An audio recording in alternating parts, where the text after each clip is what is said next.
Of truth, cross the line radio, and let a Hebrew speak. All going down from 8 p.m. Thursday, April 2nd, the annual Kiddies Party. It's all going down at Slick City Action Park from 1 p.m. to 4 p.m. Followed by scripture breakdown class from 7 p.m. with 12 Shield General Mahayaman.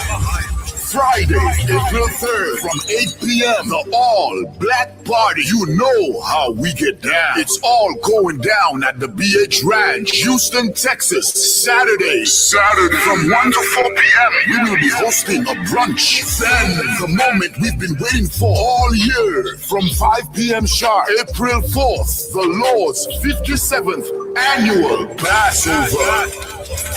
Followed by the Feast of Unleavened Bread. Sunday, April 5th from 7 p.m. The Passover and Feast of Unleavened Bread goes hand in hand, so don't miss it. Make your reservations, book your flights and hotels now. An entire week of activities for only $200. Go to ISUPK.com, pay your Passover fee now. Shalom.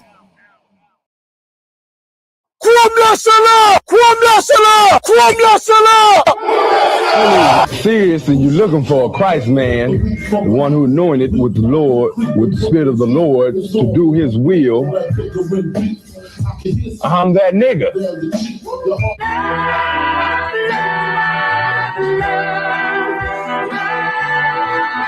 One West, 125th Street.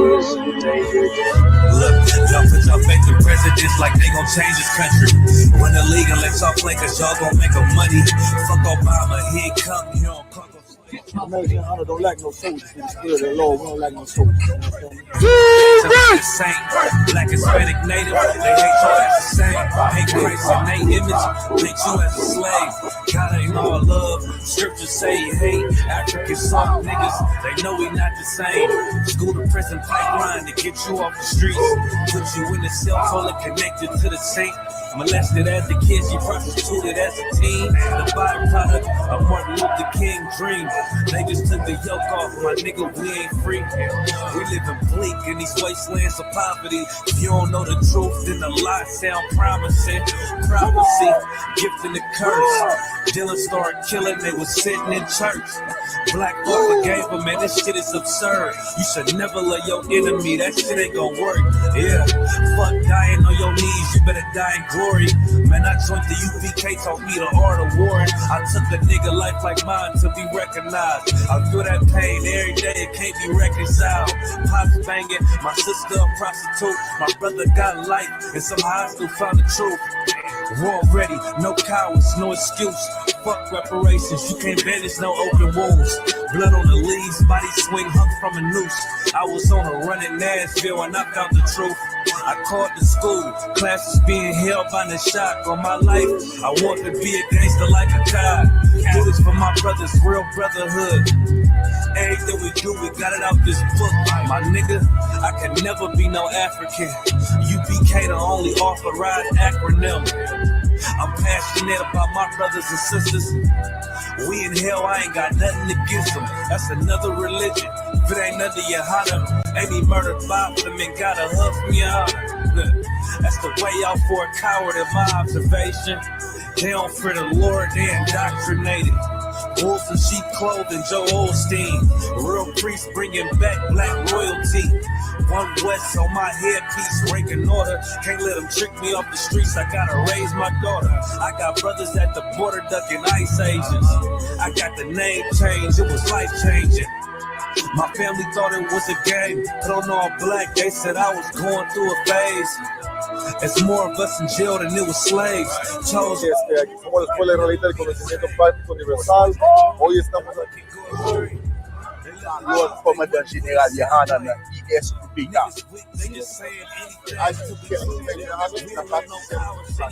This is what Commander General Yohanan. This is what he did. First camp, I cut off all my dreads. I took an oath when that oil hit my head. Niggas capping like they lids. I'm a priest, I never stick no fork in no pig. I I was dead till I found out how to live. This brotherhood taught me how to be a man. I came back to my roots, I had to dig. A couple gaps I had to bridge. I got a rib, I'm married to this work. You wanna serve the Lord, he ain't in the Christian church. I had to dig. That's right. That's right. You wanna serve the Lord, he ain't in the Christian church. Hey, hey. Yeah, yeah. Hey, hey. Fuck wrong with you, boy? You know what time it is, nigga. Better watch how you step in. Yeah. But that was my niggas. Yeah.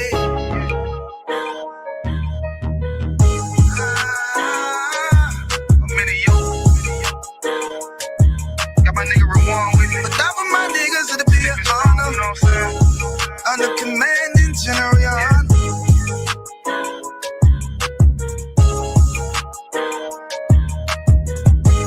That for my niggas, it'll be an honor and a blessing. Look, hey, straight off the top, I love all of my niggas. That shit ain't gon' stop till we on top and we ballin' my nigga. We be fly as fuck, you know them bitches be stalking my niggas. That shit'll never change and it's the same with all my niggas. City to city, I should be at home. That's what my ribs say.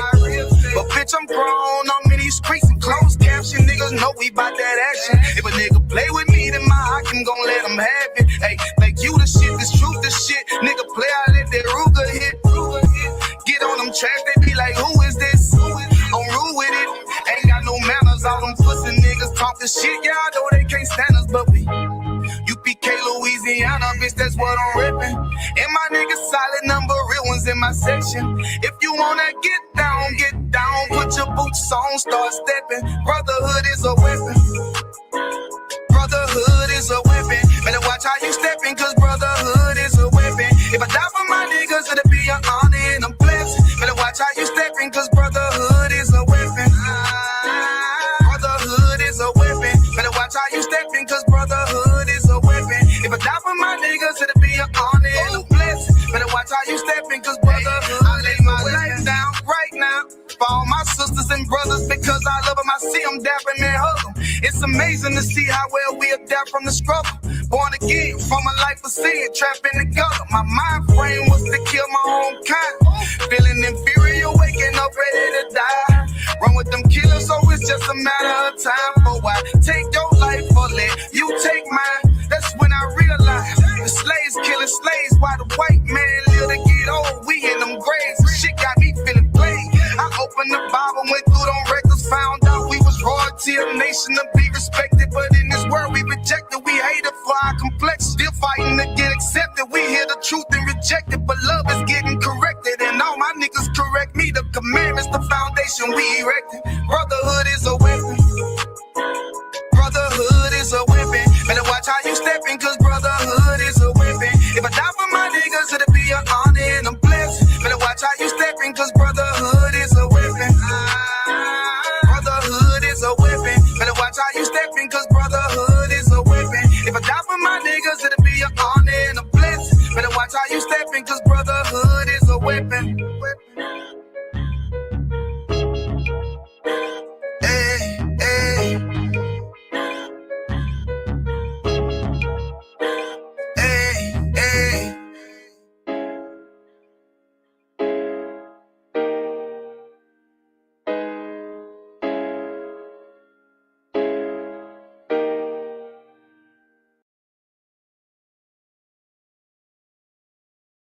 Hey, listen, brothers and sisters, man. If you like what you hear, hit the subscribe button, man. Subscribe to this channel. And also, please, go to ISUPK.com and pay your tithe. Drop me some cash so we can move around this planet like we need to, man, and do the things we need to do. Everyone west. Everyone west. Everyone west. Shalom, Israel. It's that time again. The ISUPK, under commanding General Yahana, presents the Lord's 57th annual Passover. That's right, the Lord's 57th annual Passover, April 4th, 2026, in Houston, Texas. All Black, Hispanics, and Native Americans are commanded to observe the Lord's Passover. This will be the biggest Passover to date. You do not want to miss this. Fresh lamb, fresh wine, and bitter herbs as commanded by the Most High. Only $200 per person, ages 17 and up. The biggest event of the year. There is only one Passover, and it's under Commanding General Yohana. See you there, Israel. Shalom. Train for war, men of war, and war like apparel. Prefer our leaders can't get between us. Watch where you stepping.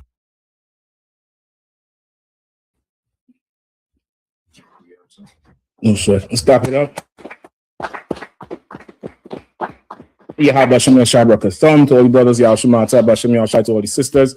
There's ISUPK Washington, D.C. under Commanding General Yohana since 1969. Been teaching the truth about the Bible.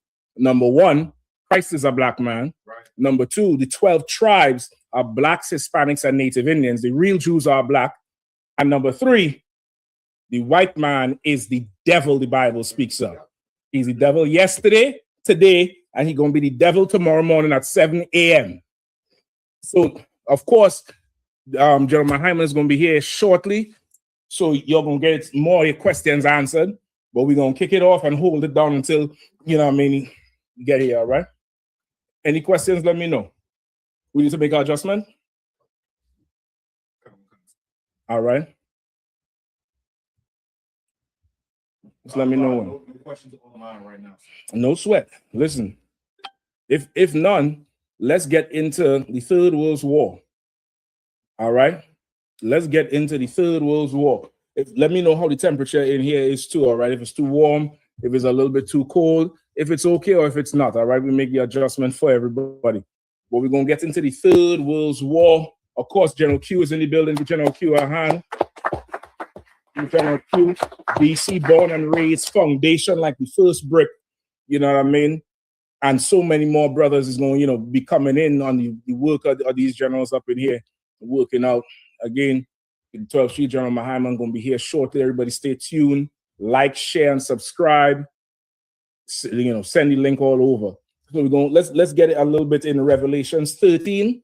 And also give me, pull from, you might have to Google this one, pull for me the history of oil in Iran. All right, give me the history of oil in Iran. Somebody saying there's no sound. Give a double check. Hold on. Let's see if that might be in the brothers and sisters in the chat. Is there sound? Could you hear? One, or give me a one if you could hear. All right. Let me get a one if you're able to hear or not. You sound is Tawab? All right, Most High in Christ. Okay, no sweat. It was bad before.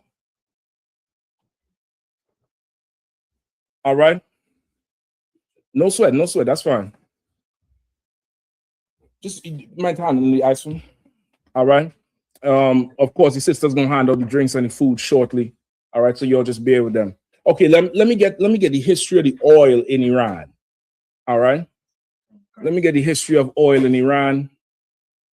To start with, all right. I'm talking about 1900. Let me get that history. Silaki, sir. You're going to say something, sir? Okay, come on. Oh. Yeah. None before the 70s. I'm talking about 1900 or late 1800s, like 1890 something, but specifically 1901. 1904, specifically 1901 and 1904, around that time. Go ahead. Okay. In 1901, William Knox de Carey secured a 60-year concession from Persia for oil exploration, leading to the first commercial discovery of 1908. All right. So 1901, William, what's his name? William Knox the Quarry. Right, William Knox the Quarry. Right, this was, I believe, this was a what you would call of someone who does oil exploration. He was hired by the British government in 1901 or 1900. So you might have to do a little bit more on it. Go ahead. It's a kind of the Quarry Concession, 1901. Qajar monarch granted exclusive rights to explore and extract oil over most of Iran in exchange for 16% of the profit. Right, and this who they made the deal with was who? Was this the British government? It doesn't say, sir. No, so you might have to do a Google on that company, if not so much. All right. The history with Iran. Listen, don't feel sorry for Iran. A lot of people feeling sorry for Iran, and because the Ayatollah let a few niggas go, you all think he Harriet Tubman or something. I don't know. Y'all want to mourn the Ayatollah and keep the Louisiana dance party for it. They all bastards, and they all got to go from the Middle East. They're all illegal immigrants in our land. They're bad tenants. They're horrible down there with the gifts the Lord done left under that land. And that land is the Garden of Eden. That land today is the Garden of Eden that Adam and Eve was in. Eden is Old English or old phrase for the earth. That's what Eden means. Garden meaning like the best place, a fertile place, a very good place. And that place is the Garden of Eden. That Middle East, Iran, Iraq, Saudi Arabia, Syria, all the way up to Turkey. That fertile crescent is the Garden of Eden. That's our land. They need to go.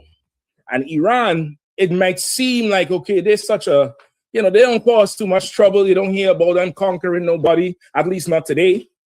You don't hear about them doing nothing. And you might start to feel for them like the Palestinians. You might start to feel for them and, start to see oppression, a reflection of oppression. And that's because we are the Lord's people. That's because we're the most compassionate people on the earth. We'll feel sorry for, somebody who does not deserve it. Except our own. When it comes to our own, that nigga deserve every bit of no mercy ever. Yeah, I mean, but we start to see the reflection of oppression in the heathens when Esau puts hell on them. What you don't know is they all had a hand in our slavery. They all benefited from it and did nothing of substance to assist us, to aid us, not even the cooling balm like the Bible says. Not even that would they have put on us, right? They all took advantage of us and enjoyed profits. They enjoyed it while stocks soared and billions came in. And meanwhile, we suffering and dying under legislation, policies, everything under the sun they could think of. The white man's imagination has been our life. His imagination is the reality of our life. Whatever he thinks to do and can put in place, we have to suffer it and deal with it and come up with some sort of reaction. Not so much a response, but a reaction to it where we could live and still not be put to death by him. And these heathens watched it all. So now let's see. Iran is known today for their oil. A ton of oil they made, a ton of money, specifically, in recent time in the 70s after the Shah was ousted in the Iranian Revolution. That's when the Ayatollah came in. So we're going to go back a little bit to see where all this oil come from. How it is that, they seem to be so locked off and separate and rich. So let's see. Let's just get some more of it. You found the book, Wash? Please, if you don't mind. Number one, the Quarry is a U.S. and British entity. The Quarry is he's okay. This is not a man. This is not a man we're talking about. No, it was yes, it was a man. Right. William Knox the Quarry. That company, that concession, was his company. Yeah, it was. Yeah, it was his company that came from Britain. And Britain sanctioned him to go to Iran and explore the oil because they found out they had oil in the late 1800s. And this, now you got to remember, the 1800s is about 100 years into the Industrial Revolution, right? You got to remember that. Keep that in mind with the world history. Before that, everything, you know, to sail across the earth, you needed wind. You needed to make textiles. Somebody had to have a mill, or I forget what they call it, that machine with the pedal, like a sewing machine that they spin wool and spin yarn. That's what the East Indians had. The Industrial Revolution came about with the discovery of the natural resources and coal and the engine and the inventions, right? Technology down there took over. And Britain decided that they would now not buy the textiles from the East Indians, but make their own with machines. That's what wrecked India's economy. That's what started the whole thing with Gandhi and the revolution against Britain, because they decided they ain't gonna pay India no more. They ain't gonna pay them no more, and they started rioting. And then later on, Britain gave the Caribbean to the Indians to repay them for destroying them. So now, 100 years into that, you have oil. Oil is a resource in the earth. It's going to drive these machines, and Iran now discovers that they have oil. But Britain, of course, through conquering, is like, okay, you have some of that down there. Let's see really what it is, how much you have. Go ahead. Okay. Sorry, here's a question on topic. Go ahead. Let me hear. It's from St. Vinny. It says, according to the Bible, what people are the Iranians? The Iranians are the Persians, the Persian Empire, right? The Persian Empire. If for biblical context, those people who was oppressing the sister Esther or Hadassah and her uncle Mordecai for the Feast of Purim, what's his name? Is Ahasuerus or Artaxerxes? Artaxerxes. What's the bitch name who he put away? Vashti. Those people would be the Persians today. All right, that would be the Persian Empire today. Just a bunch of fancy heathens that, you know, they're gonna find out how picking cotton is enjoyable. That's all. They're gonna find out just how good picking cotton is. It was good for us. It's gonna be good for you. All right, go ahead with what you have. So, this water tonight. No, sorry. Go ahead. The Decari concession was petroleum oil concession that was signed in 1901 between William Knox Decari and Mozaffar ad-Din Shah Qajar of Persia. Mm-hmm. The oil concession gave Decari the exclusive rights to the prospect for oil in Persia, modern-day Iran. Mm-hmm. During this exploration of oil, Decari and his team encountered financial troubles and struggled to find sellable amounts of oil. Right, so now they get commissioned to go find this oil. And during finding the oil, they started running into financial trouble to get the oil. Go ahead. Facing high costs, they were about to give up, but eventually struck large commercial quantities of oil in 1908. Right, so now from 1901 to 1908, they're looking for oil, trying to extract the oil. And the money running out. But the exploration, that process, even till today, exploring for oil is a multi-million-dollar industry. Just exploring. Extracting is something else. But just exploring is a multi-million-dollar industry. Now, to send him down there for 8 years, food, boarding, everything else, and to pay for the technology. Somebody look up for me, before 1901, what was Iran known for? What was Iran's, somebody could Google it, somebody online or in the class, you could Google it. What was Iran's business if it wasn't oil? Somebody could look it up and let me know. What was Iran's business if it was not oil? Go ahead. St. Finney has another question. Come on. It says, do Persians descend from Ishmael, or are they different people? No, I think they're different. Slacky, General Q. I believe they're Elam, right? Elam. I believe they come from the nation of Elam. The conflation with Ishmael is the religion. The modern day religion would be the conflation with Israel, with Ishmael, right? Because Ishmael is the Arabs or the house of Arab. Ishmael is the main character in the tent of the Arabs, right? But you have other people who are not directly descendants of Ishmael that come under the banner of Ishmael, right? Like Abraham had other sons that sided with Ishmael. So they under Ishmael, and they have that religion today. But the Persians, the Elam, but they are associated with the Arab world through the religion. That's why you would see so much in the Middle East. You could see you could see where Afghanistan or Iraq and the Houthis and this one, you could see how they're together, but somehow Iran is okay. It's like it's Islam, but it's like it's not. And it's because they're not full Ishmael like the others. You get the point? Go ahead, Salaki. Shia and Sunni beef that they got. Because they're not the same people. Right. So the white man knows how to conquer and divide in that Khan regard. is division on division. Right? And that's where Esau come into. He is Satan on the earth. He come in to kill, steal, and destroy, divide. All right, go ahead. Go ahead, come on with it up. So before 1901, Iran, Persia was primarily known for traditional manufacturing, agriculture, and high-value exports. What it was known for?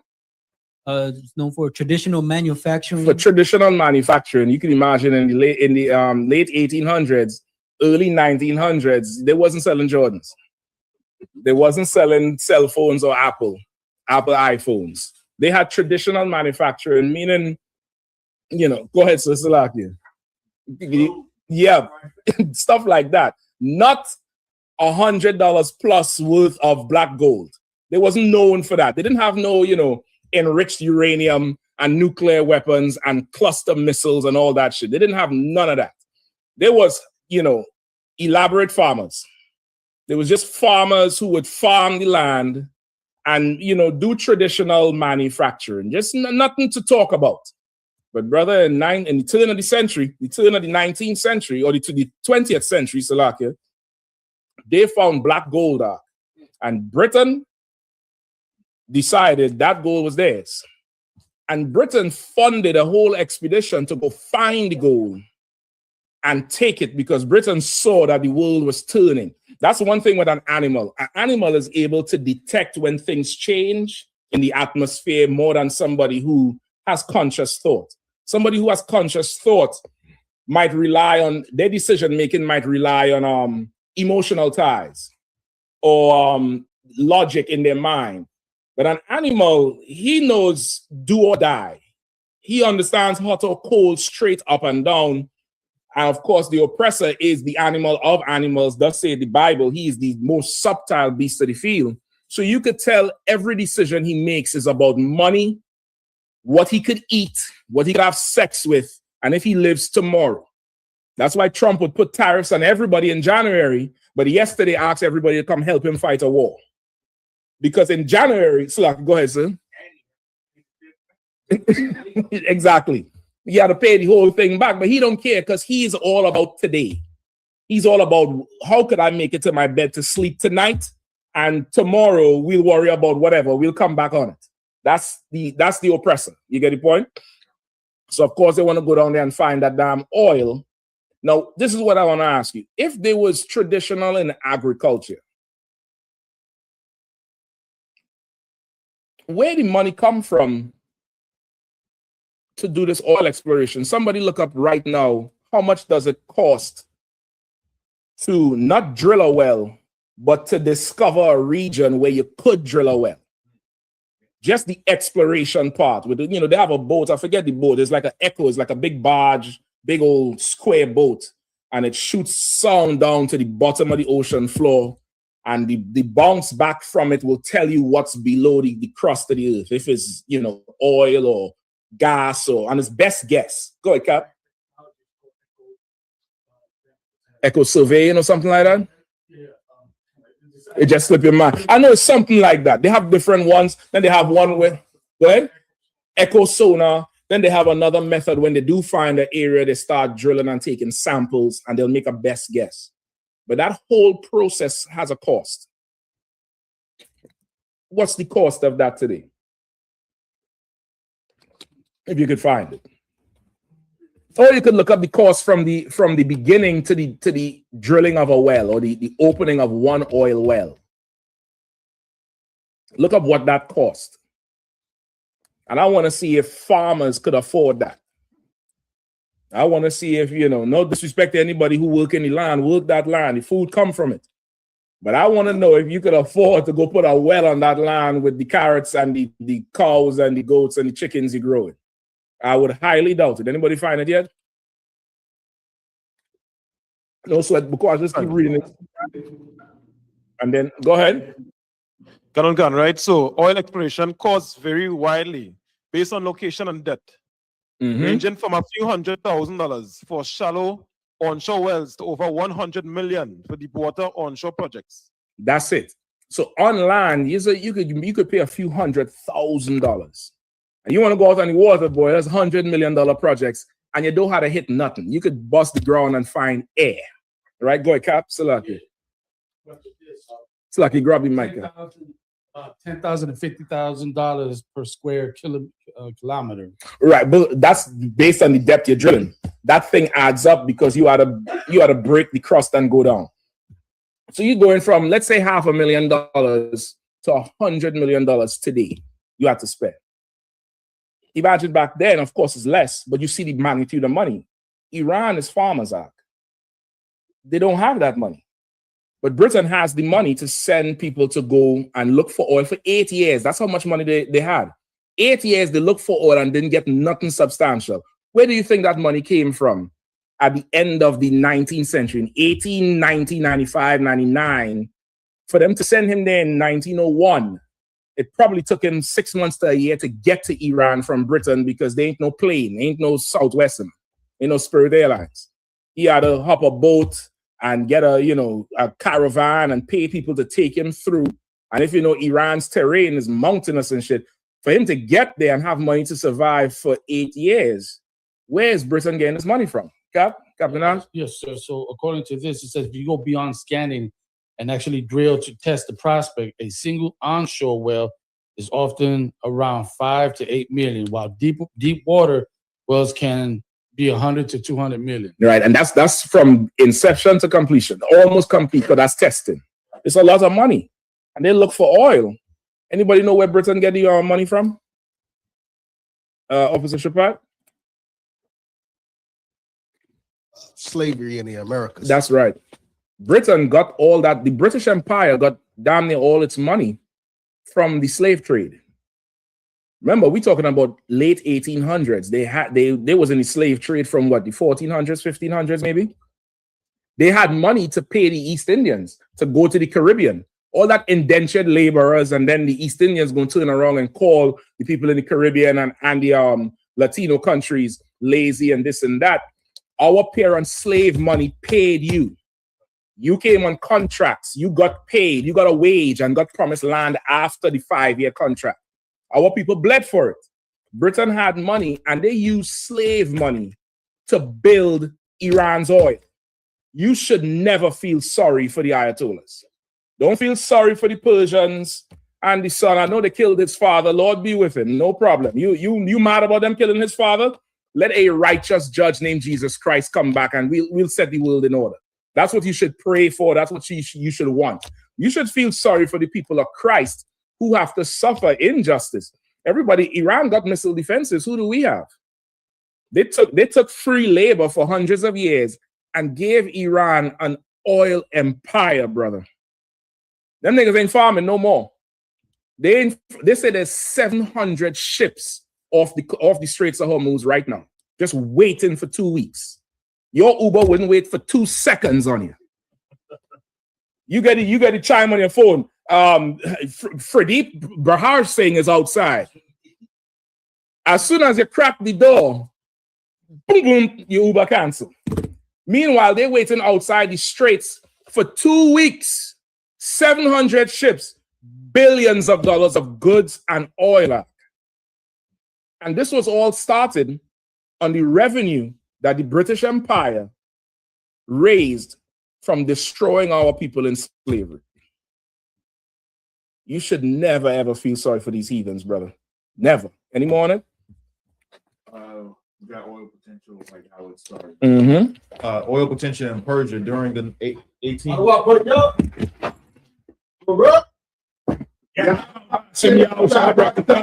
Clap it up. I'll give you out your mouth. About your mouth shot. Water Captain Shop for the water. Get it on. Sign Christ. Let's rock and roll, all right? Please, siéntate. Please have a seat. Mi nombre es General Mahayaman. Estoy al servicio de el General Yahana. Carnales, esta es la verdad. Si tú eres hombres, hispanos, negros o indios nativos, tú eres Israel, el pueblo elegido de Dios. Tu madre y tu padre dicen que somos un culto y mantienen su iglesia sin culpa, pero su iglesia es culpable de todo lo que nos están pasando. Órale, clap it up, Akim. Let's get it on. I'm going to answer your questions, solve all of your problems. We're rocking and rolling online. This is the scripture breakdown class. Is that what we're in right now? Okay, solid. So if you have any questions, please, haz tu preguntas. Any questions in the room or online, I'll answer them now. Please, Warrior. Great, sir. If I could get a breakdown on Leviticus 15. It's like I'm trying to remember the question. Where it says that if any woman be on her issue, on a flower, and anybody come and touch her, and when it refers to touching, the touching part, it speaks on laying later on in the chapter. So on the touching part, what is that really speaking about, sir? I mean, touching her is literally touching her. It's a quarantine. So since we've been through the COVID-19 situation, think like that. You have to stay away from her. You know how we had the rules in America and other countries about staying 6 feet from everyone? Like that distance is just a rule of thumb to try to keep fluids, bodily fluids. You know, if they sneeze, maybe it won't hit you. You know, if fluids are coming out of their nose or their mouth, maybe it won't hit you if they're 6 feet apart. It literally means no touching her at all. So you're keeping your distance from her because, of course, she has fluids coming out of her during this time of the month. And of course, these fluids are how so many diseases have been transmitted all throughout history and have killed a great many people. Everyone understands, all right? Good to go? Solid. Anything else? Any other questions? Question online. It's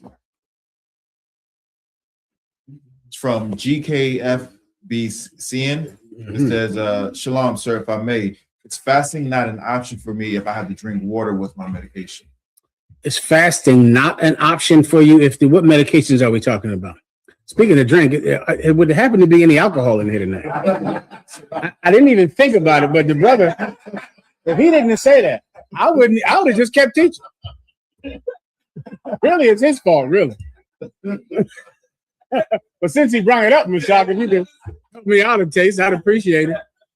Okay, so it depends on what the medication is. Let me give you just an overall. What you want to do is, of course, consult a doctor. You have a doctor. If you have medication, that means you have a physician that you go to see. You talk to that doctor and tell them, you know, that because of your beliefs, you want to go on a fast. Ask the doctor, does he think it's okay if you go on the fast? In most every case, they will say it is okay because doctors, in most cases, would encourage less eating. Right? They'll encourage it, right? If he says it's not okay, then don't do it. You get my point? If a doctor says that, no, you need to eat every minute of every day, then do it. You need to drink water, then you do it, all right? In general, you should be fine taking most medication the next day.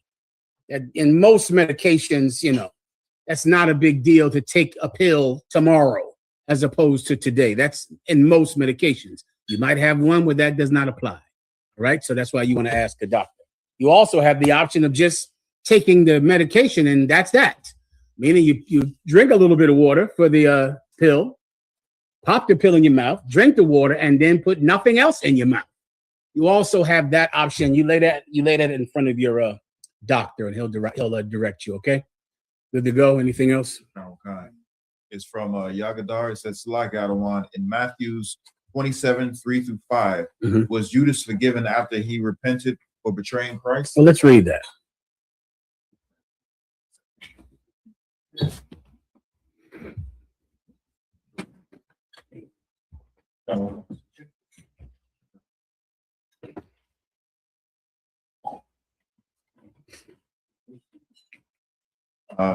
Matthew 27:3-5.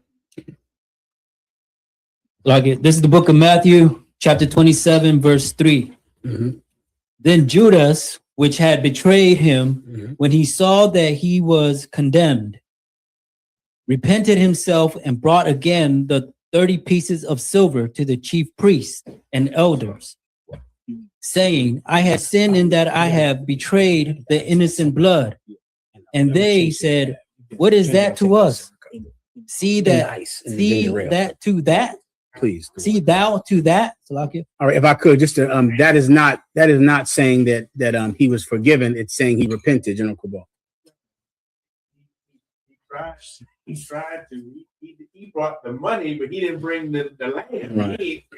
Yeah, he can. And they didn't give a damn anyway. You see them? They was like, "What is it to us?" You know what I'm saying? They was like, "And you did us a favor." You know what I'm saying? Exactly. That term repented means regret. That's what repent means. You know, if you repent, you regret. He regretted it. And so he, of course, went to go give back the 30 pieces of silver that he took to betray the greatest man that ever lived. They didn't want the money back, and later he committed suicide. All right. When it says he repented, it meant he regretted it. It did not say that he was forgiven of it. Of course, you know that he hung himself right after this. All right. Anything else? There was one more verse. Please. Okay. And he cast down the pieces of silver in the temple and departed and went and hanged himself. Yeah. So he regretted it. He realized after it was over. And many times this should be most of us can understand this feeling. If you've ever done something terrible, many times you regret it immediately after, as soon as it's done. You realize that you got played again. You lost your temper again. You got too emotional again, and now it's too late. And of course, for Judas, it was too late. Right? Anything else? Please. This from a Mr. D. It says how to handle modern day funerals according to the Bible. Modern day funerals are handled the same way that funerals from the past, de antes were handled. Back in the past, meaning you're unclean if you go to a funeral. The Bible says this. I'll try to sum the whole thing up for you, okay? If Peter, his father died, right? Peter's father died, and Peter was not allowed to go and to bury his father because the time was so short that Peter had to do the work with Jesus Christ, because Jesus Christ was going to die and raise again and then be gone and be waited upon even till this very night. So the time that Peter had to work was so short that Peter did not have the time to go bury his own father. Now, the Bible says that even a priest is allowed to go to a funeral if it's a close family member. But if it is not a close family member, then a priest cannot go to a funeral because of the unclean laws. In the book of Leviticus, it describes a time of being unclean anytime you are in the room with a dead body or anytime you are at a grave. If you go to a grave, you're unclean.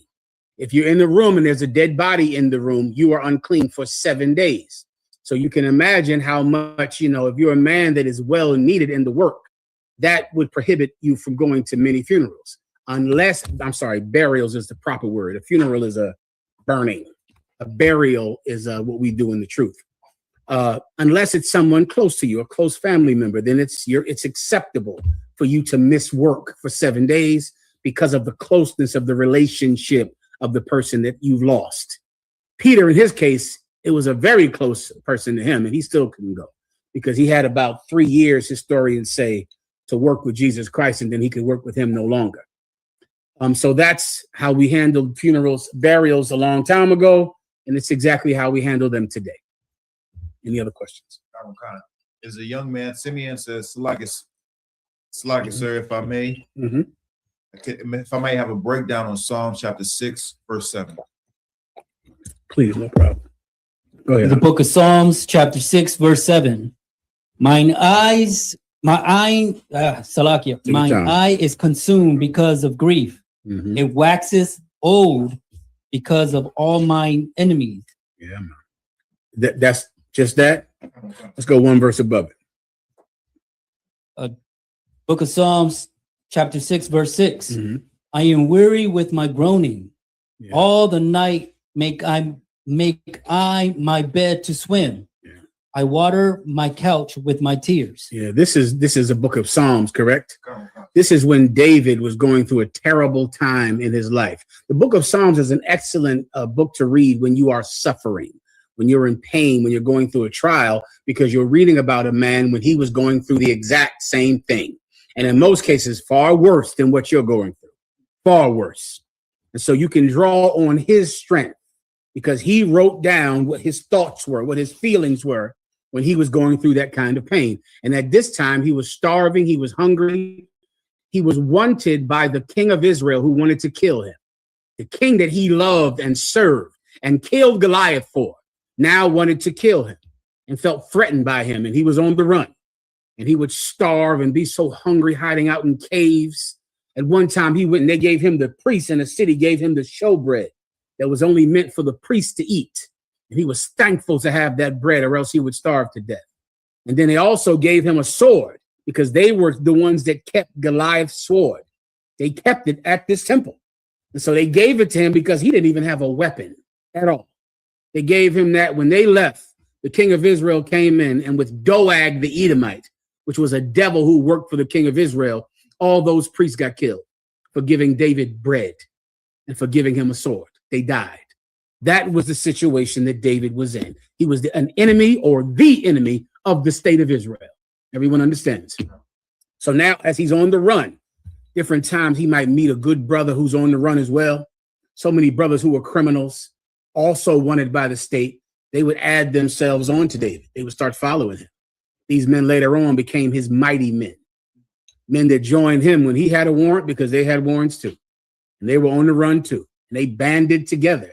Later on, these men became the so-called knights in David's kingdom. They're the men that served under him and fought his battles for him.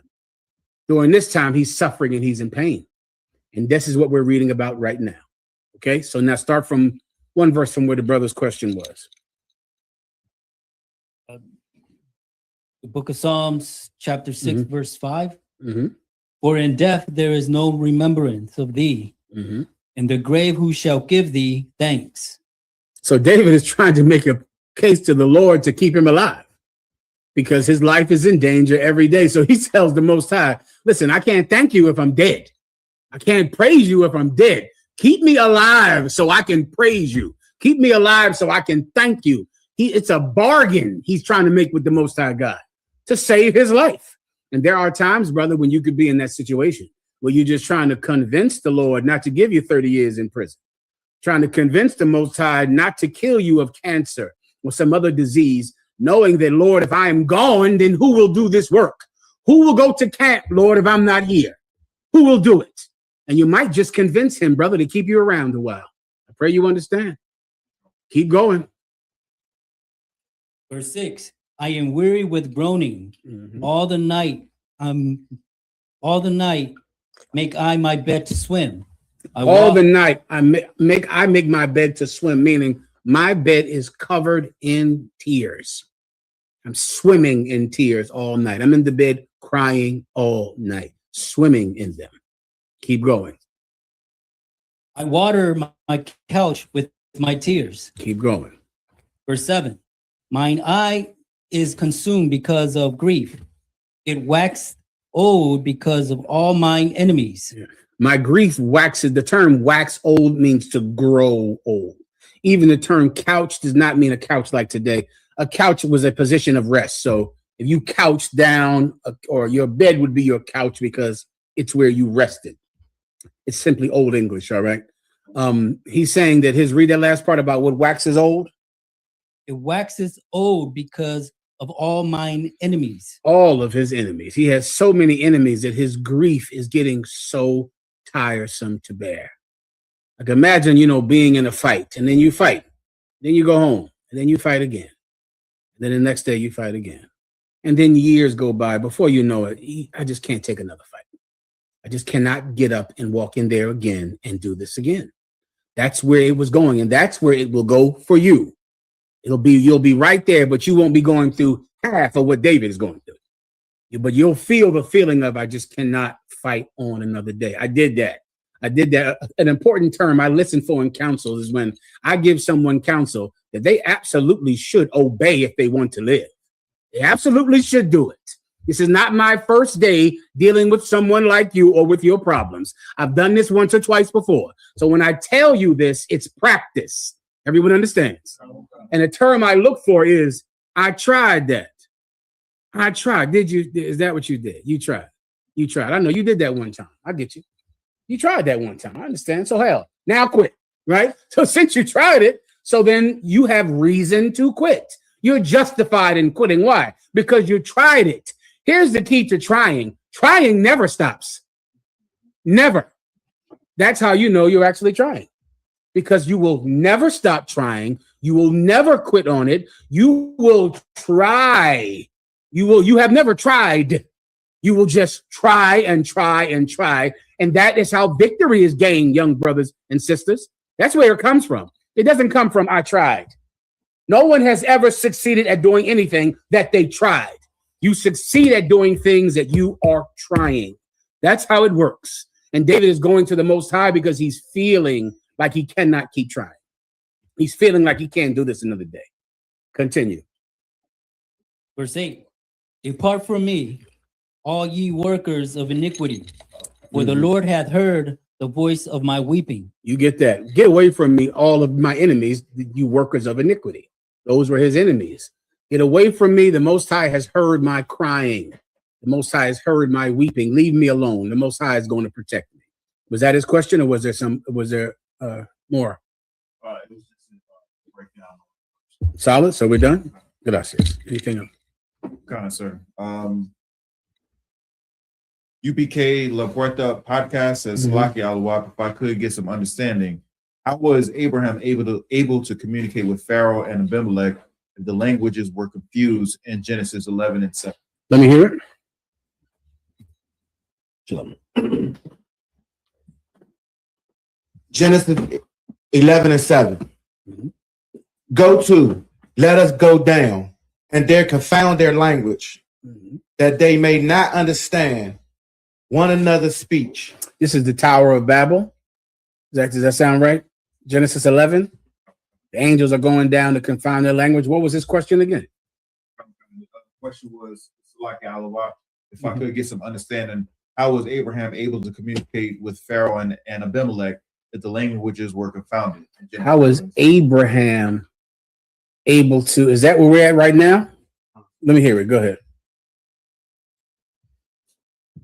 Go to, let us go down, and there confound their language, that they may not understand one another's speech. 8. So the Lord scattered them abroad from Salakia, sir. All right, brother. So the Lord scattered them abroad from thence upon the face of all earth, and they left off to build the city. Maybe that's not the precept he was referring to. It must be another precept. Okay, I could give you the short answer, but I just don't recall what he's referring to. So let me just hear it for a second. All right.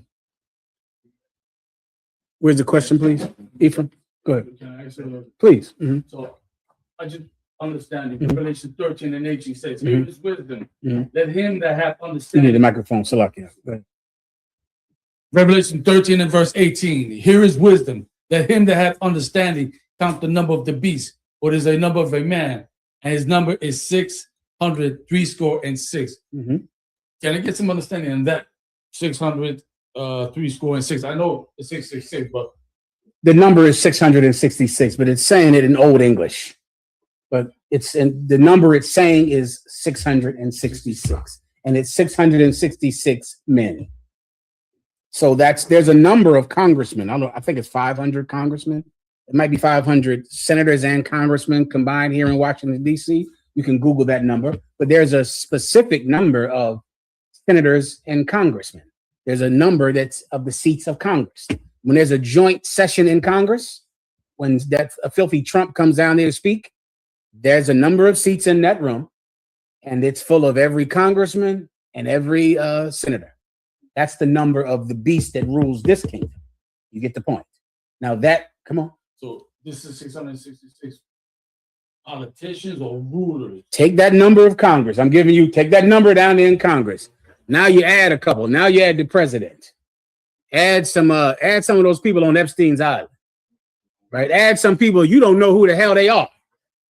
Add some of them. The number of the people who rule this kingdom is 666. Is it every senator? Maybe not. Maybe not every congressman. Maybe some of them. Maybe some people you don't know anything about. Maybe some presidents and princes and dukes. And, all of them are devils. And that's the ruling class of hell. 666 of them. The antithesis is 144,000. That's the governing body of the kingdom of heaven. The reverse, the left-hand side, would be the 666 that rule now. Good to go. I'll sweat. Anything else? He responded. Brother responded. He says, Salaki, Abraham encountered with Pharaoh was in the next chapter, but how were they able to communicate with each other if in the previous chapter the languages were confounded? Okay, there's a lot of time between Abraham and Babylon, a ton of time. So then by then, the nation, you want to think about it, before what's his name? The Tower of Babel. Nimrod. Before Nimrod, everyone on the planet spoke the same exact language, right? Everyone.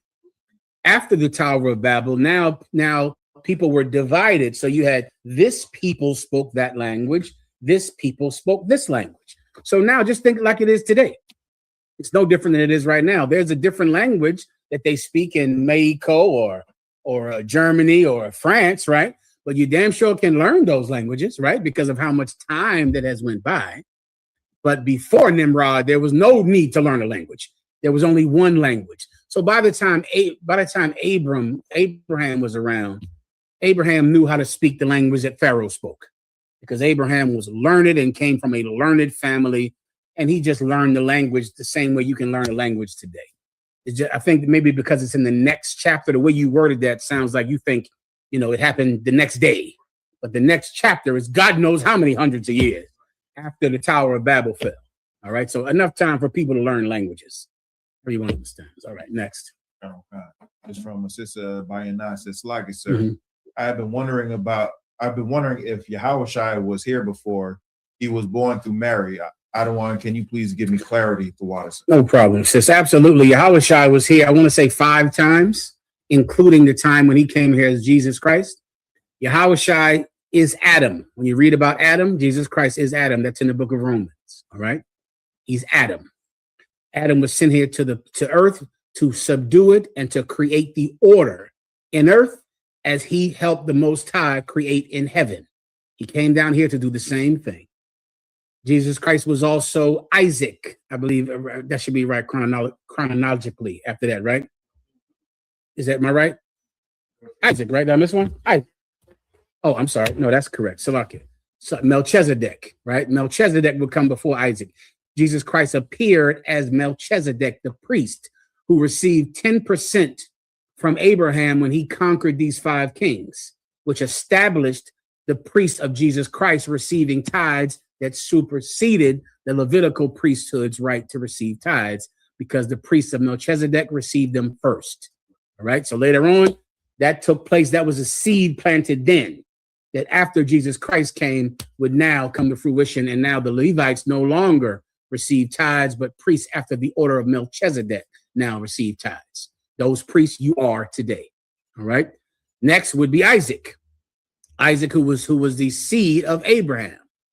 That was Jesus Christ. That was the reincarnation. The same way we're reincarnated, Jesus Christ was reincarnated. You can find that in the book of Revelations. All right. 2 more, 1 more. Solomon. Jesus Christ is Solomon. You can find that in the book of Psalms. You can find that all throughout the New Testament. All right. That Jesus Christ is Solomon. And then, of course, his last time coming here was as Jesus, the son of Joseph. Everyone understands. Please. Next. Please, hit me one more time, please, warrior. Hadar track, please. Gracias. Go ahead. Hadar says, Shalom, Lord in Christ, Salaki, my Lord. If it please thee, may I have a breakdown on Numbers 9 and 14. Who is the stranger? Also, will non-Israelites keep the Passover under our rulership? Okay, I'll read the precept first and I'll answer the questions for you, all right? Whenever you have it, read it. The book of Numbers, chapter 9, verse 14. And if a stranger shall sojourn among you and will keep the Passover unto the Lord according to the ordinance of the Passover and according to the manner thereof, so shall he do. He shall have one ordinance, both for the stranger and for him. Absolutely. And that was born in the land. Absolutely. Gracias. Do me a favor. Take the ice out for me if you could, brother. Strain it somewhere. You can throw it up in there, okay? I appreciate it. That those strangers in that precept are speaking about you and I. We're those strangers. We're those strangers who would not usually be accepted in Israel because of the time we've spent among the heathens. So now we would be considered heathens because we've disobeyed the commandments of God so long and have now lost our inheritance. That's in the book of Jeremiah. Okay, we're the strangers in that precept. That's your answer. Now, as far as Edomites keep the Passover in the kingdom of heaven, every nation on this planet Earth will obey God in the kingdom of heaven. Every last one. However, we won't all do it the same, right? If you need to, let me first tell you how it's going to be. Every Israelite is going to celebrate the Passover. And every white man, Chinese person, Arab is going to celebrate the Passover. Now, you might say that makes us equals. If you think that, then ask your grandmother what it was like to be Christian in the 1800s, what it was like to be Catholic. Ask them. Because all of us were Christian. Your grandparents were Catholics, were they not? They were in the exact same religion as the conquistadors. The exact same one. They kept all of the same, customs of the conquistadors, but they didn't celebrate it the same because his people, Ashurbanipal's people, were separated from the upper class, from the real human beings, from the real people of the kingdom. They didn't get to celebrate, the mass. The Puerto Ricans, the Mexicans didn't get to celebrate the mass the same way the Spaniards did. They had to do it in a certain section, in a certain place, and subservient to the actual Christians. In the kingdom of heaven, white people will celebrate the Passover the same way. We're going to do to them what they did to Black and Latino Christians. We're going to ostracize them, segregate them, and give them a belief system that teaches them to be subservient. That's what they're going to have. And if you think that's strange, then you obviously haven't talked to your grandmother or your grandfather, because that's what they went through. They went through. You ever heard the term peanut gallery? The peanut gallery was that section up above church, where Black people had to go sit up at the top of the church and they would eat peanuts during the church. And it was called the peanut gallery. Some places call it the chicken bone this or chicken bone that, because they would talk about how Black people had to sit up in that section. Or on Sunday, there was some little tiny church where the kids were barefoot over here. And that's where the Black Christians were. And of course, the white Christians were in some cathedral, worshiping the same God, keeping the same customs, all praying to the same Lord, but not being treated the same by that same God. That same God in the Christian church did not treat Latinos the way he treated the Spaniards. That same God in Roman Catholicism, their God treated you differently. The God in the Christian church treated Black people differently than he treated white Christians. That God didn't treat us with equality. Our God is not going to treat them with equality either.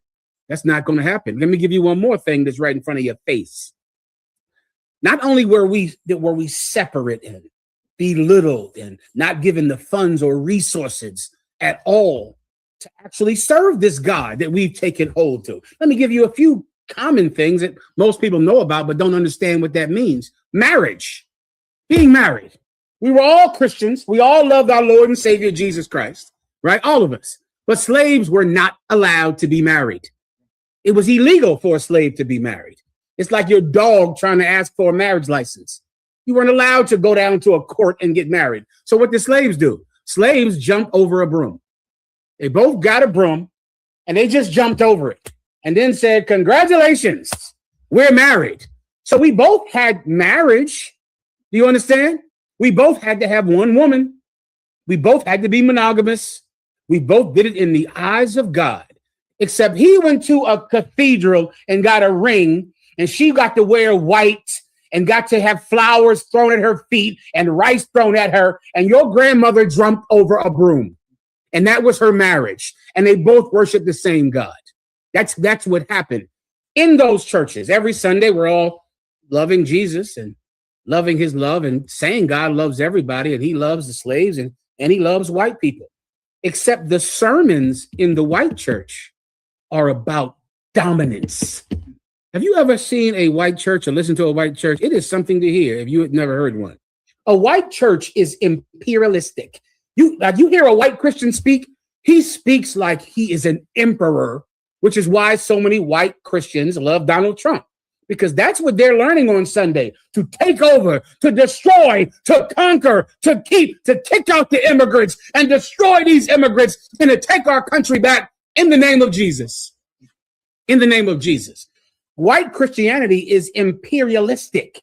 It's like a religion of taking over and conquering. Now go to the Black and Latino church. What do you hear it in there? Love, peace, singing, kindness and sweetness and obeying. Even our common God teaches me to be a slave and teaches him to be a master. Well, in the kingdom of heaven, yeah, white people are going to have a Passover, not like ours. But they better have one or else their heads are getting chopped off. They better have it. General Cabal, microphone, please. I got the scripture. Please. Zechariah 14:16. And it shall come to pass that everyone that is left of all the nations which came against Jerusalem shall even go up from year to year to worship the King, the Lord of hosts, and to keep the feast of tabernacles. Verse 17, and it shall be that whoso will not come up of all the families of the earth unto Jerusalem to worship the King, the Lord of hosts, even upon them shall be no rain. That's how it works. Like every knee shall bend and every tongue shall confess. No, there will be no white people eating pork in the kingdom of heaven. No Chinese people eating cats. No Africans eating feet, human feet. That's not happening in the kingdom of heaven.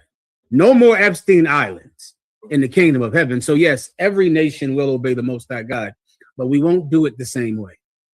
Everyone understands. Anything else?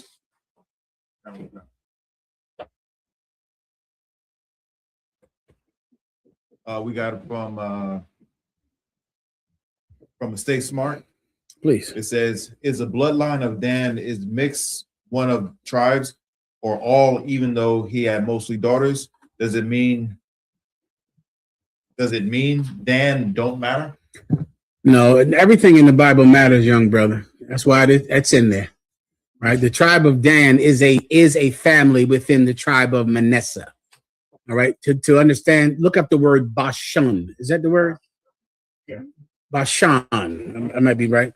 Bashan. Bashan was a land in where Dan lived. That land was given to Manasseh. The tribe of Dan began to be so small because after the Assyrian captivity, they didn't have enough sons to keep up enough numbers to be considered a tribe. So now they're just a large family. Like, for instance, you might have Hernandez. I'm sure that's a family, right? Among Ephraimites or Issacharites, no?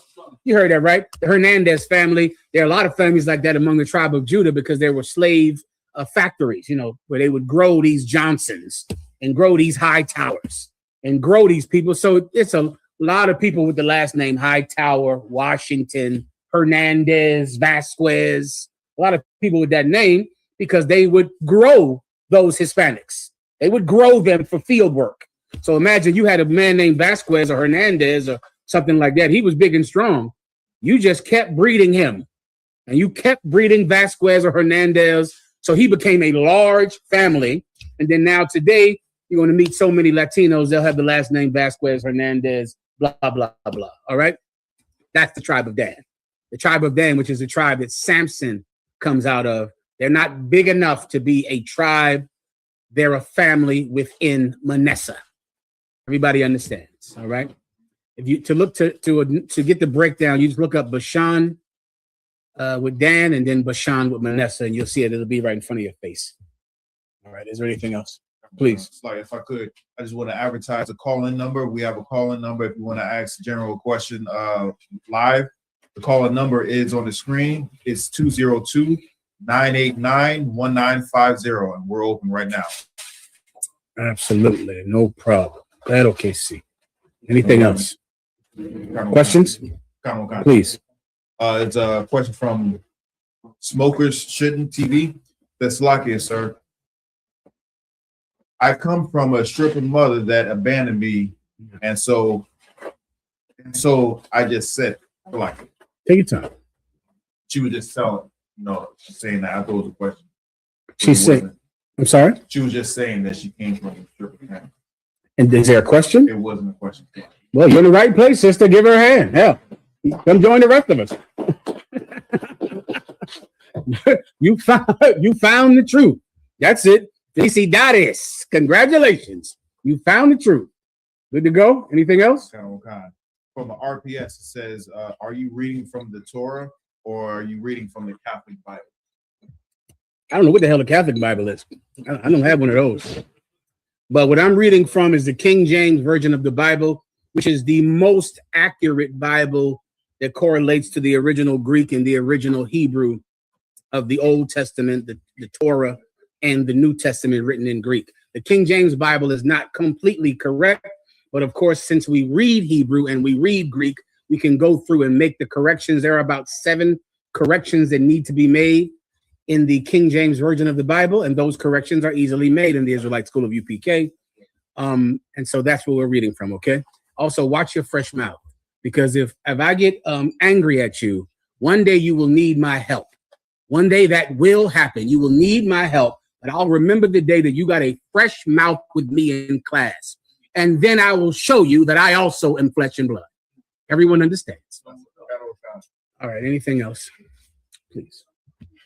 It's from Ibadja Allah. It says, Shalom Yahweh Shem Yahshua Barakatah, General. If I may, could I get a general breakdown on what the firmament is? The water. No problem. There was a good story that happened this week with the firmament. There was some type of meteorite that hit something in Ohio, and it went kablanga all over the place. I scared the piss out of the white man. The firmament is a dome or a shield that is firm. It's hard. And there are many asteroids that would kill everybody on planet Earth, but these asteroids hit this firmament and they break up into very small, manageable pieces. All right. The firmament is what people call the ozone layer. I believe that's the modern term for the ozone layer, correct? Right. For the firmament, the ozone layer. And it's hard, which is why it requires so much thrust for a rocket to reach outer space. I mean, my God, the amount of fuel that it takes is insane. Speaking of fuel, I gassed my car up on the way down. The white man is the devil. I would do the whole class on that, but I'm not going to, because that's self-absorbed. Let's just say it takes a lot of fuel to get in this car too. You can imagine how much fuel it takes to get that rocket to break through that firmament, because it's hard. So there's so much thrust required, so much liquid fuel required to break through. All right, everybody understands. That's the firmament, the ozone layer. Is there anything else? From Chrissy Judd says, Salaki, my Lord, with your grace, can you please help me understand which life and family will we remember when Yahweh shall return for us, or will we remember each life we live? Okay, let me give you the beauty about death, which is also one of the beautiful things about life. You will remember nothing of your past. Everything is gone, right? And that's important. A lot of you obsess sometimes about a loved one that you've lost. Many women, they've lost a child, which is the worst thing that could ever happen to anyone. Some of you lose a grandparent, or you lose a parent, which is normal and natural, but it is also extremely terrible and traumatic, right? Those dead people that you obsess over, they don't remember you anymore. That's it.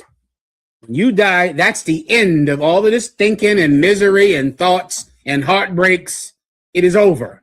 They don't remember you at all. And that is a beautiful thing. So now you can be born and you can start over, because you don't have to hold on to someone from the past. They're not holding on to you. When they're dead, it's over. And that's that. I'll give you a few precepts if you need them. Ash, please, Ash. Ecclesiastes 9:5. Let him give you the mic, please. Give a hand to General Cabal in the room tonight. Captain Mashat, Captain Oz, Captain Ariel, give him a hand. All the good warriors in here. All the sisters, look at her. She's so lovely. Give her a hand. Look at Levi's wife, always cooking. They never let her not cook. I think she always has a fork, a spoon in her hand, constantly. Stirring rice. Outstanding. Give her a hand. Well done. The sister over here, Mashat's beautiful wife. Give her a hand. Well done. Barack, give yourself a hand. Kazak Ahmad, getting it on. Captain Naya Fox, I didn't see you back there. Good to see you, warrior. Let's get it on. Come on. Are you reading the precept, right? I'm sorry. Ecclesiastes 9:5. For the living know that they shall die, but the dead know not anything. Yeah, that the living know that they shall die, but the dead know nothing. They don't know anything at all.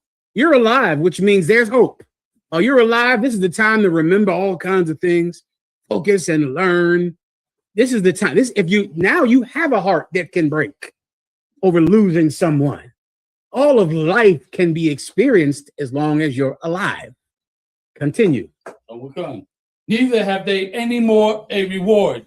When you're dead, you don't remember anything and you don't have a reward, meaning what? Nothing belongs to someone that's dead.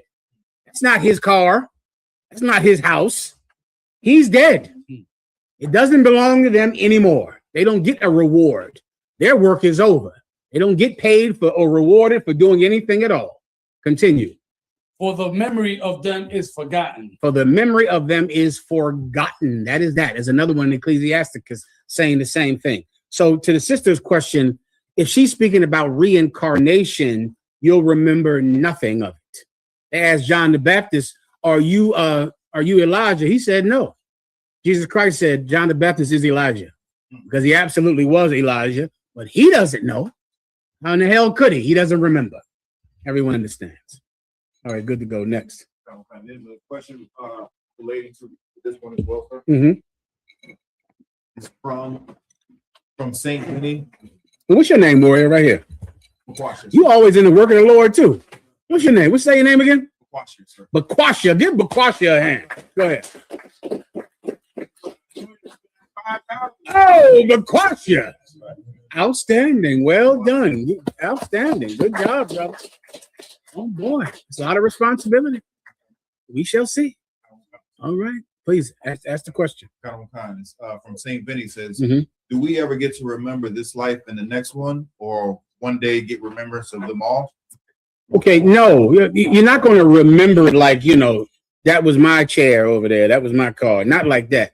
But this life will be remembered the same way all of history is remembered.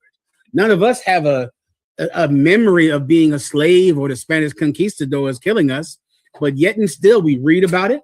The stories are passed down through generation to generation, and we feel the attachment to our history that we've learned about.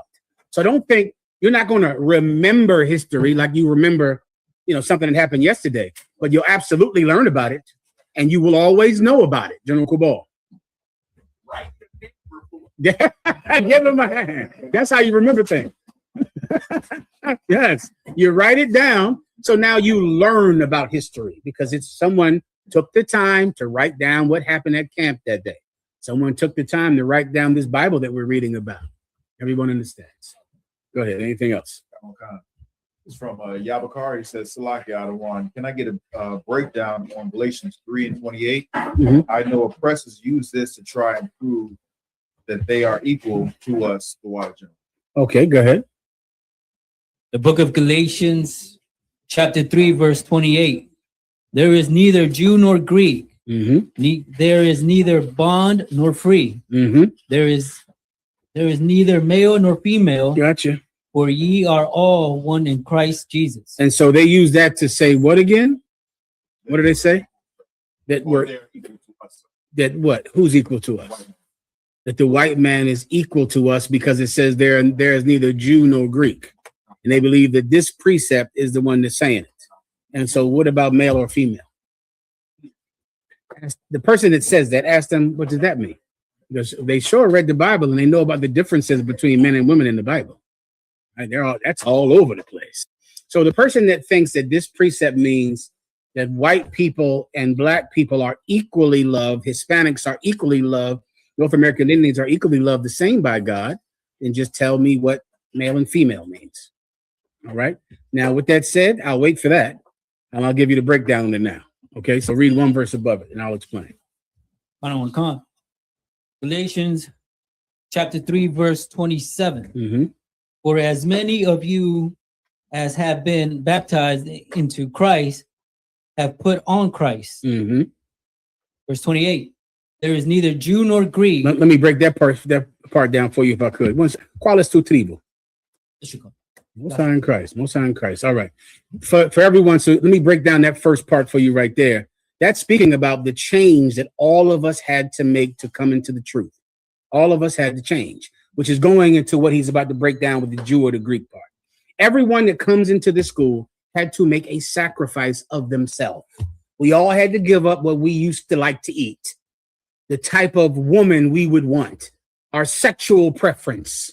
We all had to change and give up so much. And because we made that change, all of us are one. That's the real point. The white man, or not the white man, what am I talking about? White people would never do that in the white church. In the Black and Latino church, they are combing the Bible for ways to join them to white people.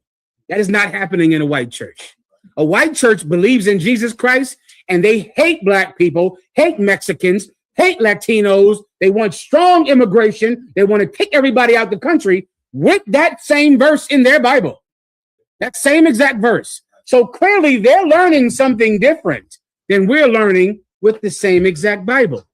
The actual point of this precept is not about race relations or about how races agree with each other.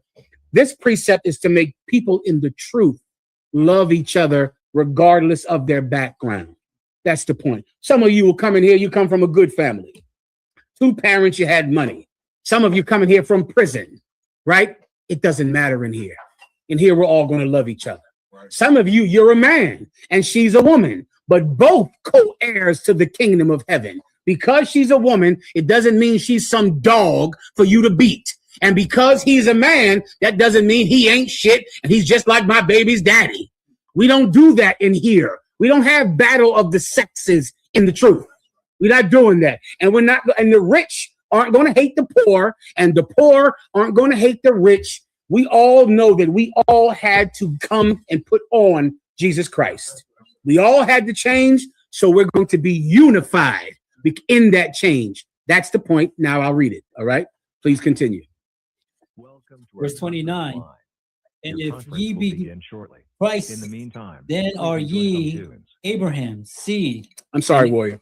Can you go up above it? Read the verse and then go straight to that, all right? Verse 28. There is neither Jew nor Greek. There is neither bond nor free. There is neither male nor female. That's what I just broke down. Keep going. For ye are all one in Christ Jesus. Keep going. Verse 29. And if ye be Christ's, then are ye Abraham's seed. Keep going. And the heirs according to the promise. What does it mean to be Abraham's seed? What does that mean? The next line just told you. Just said it. Go ahead, Warrior.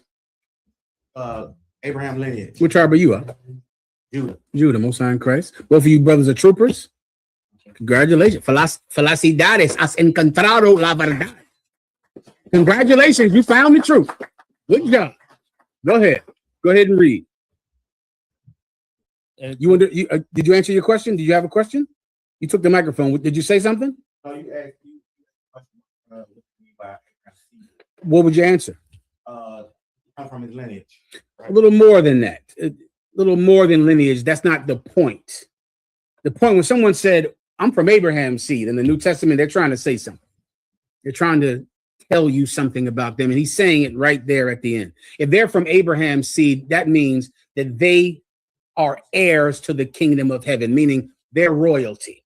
That's what Abraham said. Abraham's seed means Isaac. And if you come from Isaac, that means you are a prince of God, which means you by right should rule the earth by inheritance. So it's more so not just trying to run down who your father is. It's trying to run down the inheritance that you are owed because of who your father is. You get my point, all right?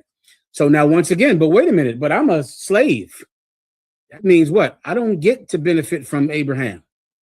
Slaves discontinue from their inheritance. That's Jeremiah 17:4.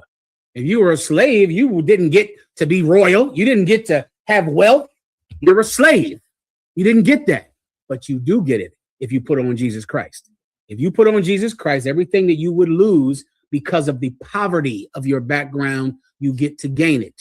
If you put on Jesus Christ, if you are rich, then now you're going to serve, even though you come from a rich family. Let me give you the precept for this. It might be right here. He that is free that is bond, he that is bond that is free. It's the exact precept to understand this this precept, all right? Someone find that for the brothers, please, all right? What's your name over here by the door, warrior? Shapat Dayak. You another brother hardcore in the work of the Lord. Give him a hand. I see you. Well done. All right. Anyone have it for me yet? I want to say it's in Corinthians. He that is free is bond. He that is bond is free. Someone find. I'll get the next question while we're waiting on that up. There's actually a call on. All right, let's hear it. Line, sir. 562-674. You online? Yeah, how's it going? Not muted. Can you hear me out? Yes, honor, sir. Hello? Yes, I can hear you. Shalom, warrior. What can I do for you? Yes, I honor to talk to you. And No sign I had a Christ. question. According to the title of the class, according your future after World War III. So it kind of sparked my mind, and I was wondering, like how would life cycle be in heaven, and like will we be able to see Christ, and like will he have wife and kids, and how would that be? You know. I totally understand. I believe his question is, when the kingdom of heaven gets there, will we be able to see Christ? Will he be here? Will he have life and kids? Did I hear you correctly up? Yes, yes. Listen, yes, that's an excellent question. I remember asking that same question when I was young in the truth, Doc. And that's a question from having a good heart. Well, first, let me answer this. When the kingdom of heaven gets here, from the time that you hear the trumpets blow and the chariots are back, you are going to be with Jesus Christ in the flesh. I'm talking standing in the room with him standing right there in front of you. How do I know? Because there's a day in the Apocrypha where the brothers who stood so stiffly with him upon the earth all received crowns from his hands. He put the crowns on their heads, thanking them for their service. He did that. He's going to be with us. And the Bible says that he shall be with us evermore. So once he comes back, he is with us from now on. The Bible says that Jesus Christ said, I shall no longer drink of the fruit of the vine until I drink it with you again in the kingdom. Jesus Christ is going to have a drink with you. Sit and drink wine, the first drink he had in 2,000 years. Yikes. He's going to have one, brother, with you. This is the reward for giving up drugs, for giving up crime and murder and theft. This is the reward. You'll be standing next to him and he'll put a crown on your head and drink a glass of wine with you. That's the reward. Now, will he have a wife and children? The Bible does not say whether or not he'll have a wife and children. I know he did not have one when he walked the earth as Jesus Christ. He's explained that when he tried to explain being a eunuch to men who couldn't understand it. He says some are eunuchs because they have a physical problem, where there are others that are eunuchs for the kingdom of heaven's sake. They didn't know what in the hell he was talking about, because the only way they could ever stop having sex is if they were castrated. You'd have to castrate me to stop me from having sex. I stop having sex. I've been castrated. Okay. Sure. No? Once again, I'm in the flesh too. We all fall short. I ain't Jesus. Who you think you are, Jesus? That's what they say. That's what they tell you. Well, I ain't Jesus, so I gotta have sex with your daughter, Mom, because I'm not Jesus. Okay, so now, well, will he get a woman? He didn't have one. He worked every day and was hated by the people he loved. I hope he does. That's why that question has a good heart. I don't know if he will get a woman, but boy, I hope so. I mean, I hope finally he could get a woman. That would be great. I'm damn sure he deserves one. I don't deserve him, and I have him. I would hope that finally he could get wives. I don't know if he will, but I hope so. Please. Please. You was making reference to. Please. Oh, God. Second Esdras, chapter 2, verse 43. And in the midst of them, there was a young man of a high stature, taller than all the rest. And upon every one of their heads, he set crowns and was more exalted, which I marveled at greatly. Can I break that part down? Because that's a hell of a verse. He marveled that this man was so tall, taller than all the rest of them, and he was more exalted than them. He marveled at that. Why? Because these brothers were so exalted, he couldn't believe there was someone more exalted. Like imagine seeing someone and you go, God damn, he must be the king, looking at him. This cat is better than him. This cat is even more exalted than him. Who is this man? Which is why he's wondering at, like, these cats I'm watching getting crowns, you would think they rule the universe. But there is someone even better than them that is blowing his mind. Continue. Verse 44. So I asked the angel and said, Sir, what are these? He answered and said unto me, These be they that have put off the mortal clothing and put on the immortal. That's what they did, brother. Putting off the mortal, meaning they don't do the things that cause so much death to all of our people throughout so many generations. The disobedience to God, it causes some pedophile to be able to rule over us. Think about how many Latinos and West Indians, brother, are afraid day and night. You know how many calls I get about some Latino brother or sister, some West Indian, some Haitian. Every day they're waking up sweating and scared to death. Scared, trying to figure out what are they going to do. Is today the day? Is today the day they'll be forced to go back to a country that they haven't been to in 30 years, in 20 years? All by who? A pedophile, a felon. And you look at yourself in this situation and you wonder, how could we be in a situation like this? It's because for so long we embraced death. That was our life. Our lifestyle was a lifestyle of eating pork, shrimp, Christianity, homosexuality, raping, and being just as filthy as the people that were our masters. And that is us embracing death, not these brothers. They put that off. They don't break the commandments of God. They are not sinners, pecadores. They are not sinners. That's not what they are. Now they have put on what? They put off the mortal clothing. Keep going. And put on the immortal. And put on the immortal. Don't you understand? If the Lord our God was our protector rock, this filthy bastard would have never been able to put our lives in doubt. Ever. It would have never happened. But of course, we preferred sin to ruling the planet Earth, not them. Not these brothers. Continue. And have confessed the name of God. And have done what? And have confessed the name of God. And have done what? And have confessed the name of God. That's another precept that is so misunderstood by weakling Christians. Christians who are weak. Why? Because they believe that confessing the name of Jesus is simply telling the white man who's a Christian that I'm also a Christian just like you, white people. What's your religion, Donald Trump? Christian? So am I. What's your religion, Adolf Hitler? Who knows? Who knows history enough to know? Was he a Muslim, Adolf Hitler? Maybe he was Muslim. Was he Jewish, Adolf Hitler? I know his soldiers wore iron crosses. I know that much. There's one on Pete Hegseth's chest, an iron cross. Right? I know his soldiers, the Luftwaffe and the SS, wore crosses around. Give me a Nazi with a cross, with an iron cross around his neck, an SS soldier. Right, who were the people that ran the concentration camps. Adolf Hitler was a Christian. That's right. He was he loved his Lord and Savior, Jesus Christ. He loved him. Right, all of you are Christians. How are you as a Black or Latino confessing to be Christian when by being Christian, you're actually saving your own skin? Right. Because you're telling the white man, let me see it, that's him. What's his name right here? That's him. Yeah, that's one of those SS or Luftwaffe, which is their air force or the SS. Yeah, Adolf Hitler was a Christian. My God, that would have saved your life if you said, no, I'm not Jewish, I'm Christian. That would have saved your life in Germany. They thought you were Jewish, but come to find out you were Christian. Okay, take him out the oven.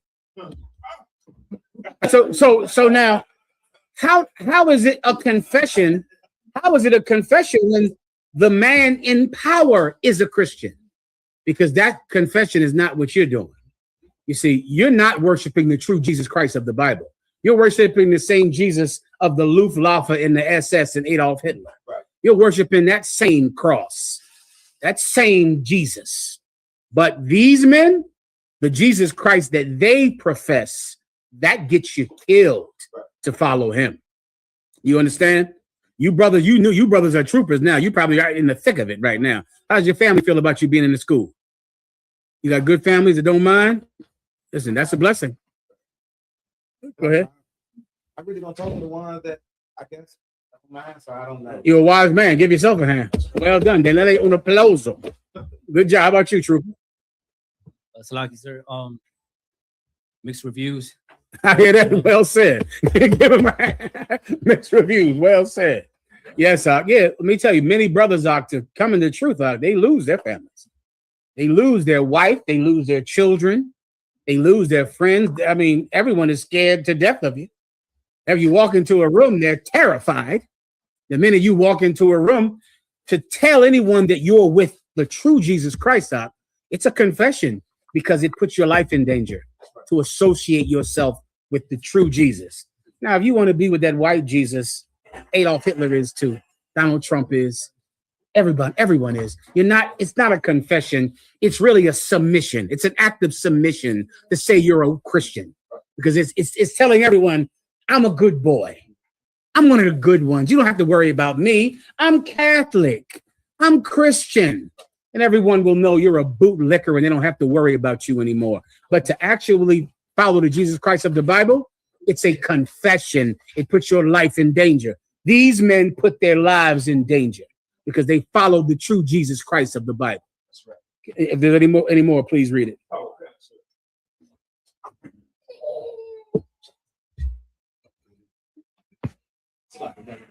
And have confessed the name of God. Now are they Christ and receive palms. That's it. Those palms are big, giant palm tree leaves. They receive those palms so they can wave them at Jesus Christ to acknowledge that he is the man. He is the master. You're trying to keep him cool in the Middle East, in the desert. You're keeping Jesus Christ cool, fanning him. Keep him cool. Everybody understands. Anything else? Good to go here. Any other questions online? Please, microphone. Let me get you in 1 second, Warrior. Let me get Kazak Ahmad first, all right? Go ahead. Okay, so a young officer, he asked me for a breakdown, of Romans chapter 7. Chapter 7, verses 11 through 14. Mm-hmm. What up next?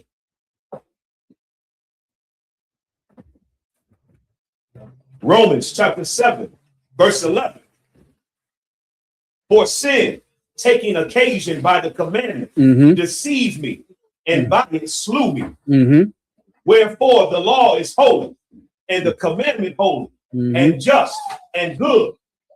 Was then that which is good made death unto me? God forbid. But sin, that it might appear sin, working death in me by that which is good, that sin by the commandment might. Just break down the whole thing, or is it something in particular? It's a general breakdown. All right, start from the top. Romans chapter 7, verse 11. One verse above it. Verse 10. And the commandment which was ordained to life. Read that part. That's what you need to understand it. And the commandment which was ordained to life. Now, what you need is to understand the difference between the commandment and the law. All right. The commandment is the thing that you have to do. Right. The law is the punishment for not doing it. So the commandment says, celebrate the Passover. All right. I got to do a Passover breakdown. Should I do it before the Passover or during the Passover? I have to think about that. But I was waiting for someone to ask me whether or not you can celebrate the Passover at home, but no one did it. So maybe I'll wait. I don't know. All right. So now, the commandment says to celebrate the Passover every year and its season. That's what the commandment says. The law tells you what to do if they don't do that. The law is the punishment part of the commandment. So the first commandment is you. You make sure you pay your tithes. That's a commandment. The law part is what do you do with someone who doesn't pay their tithes? You get the point? So now just remember that, and I'll break it down from where we started. Go ahead. And the commandment, which was ordained to life. Meaning what? If you do this commandment, you're going to live. Right. If you keep these commandments, you are going to live. You are not going to die. You will be what? You will be what? Who's been paying attention? You will be what? How about you, Yashikar? You will be what? Keeping the commands, you'll be rewarded. You're almost there. Walking in the spirit of the Lord. You gotta say something that I have said today. That's why I'm asking. I said it today. Please, Barack. You said live forever, but everlasting. You're coming closer to it. You're walking around the corner from it. I'm going to give it to you. Last one. You will be immortal. That's what Kazak read earlier. Put off the mortal and put on the immortal. Right? If you want to cut Christians, you got to remember every word that someone says, at least for that day at camp. You can forget it after camp.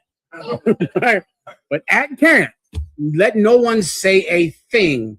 Sometimes not even make a gesture that you didn't notice.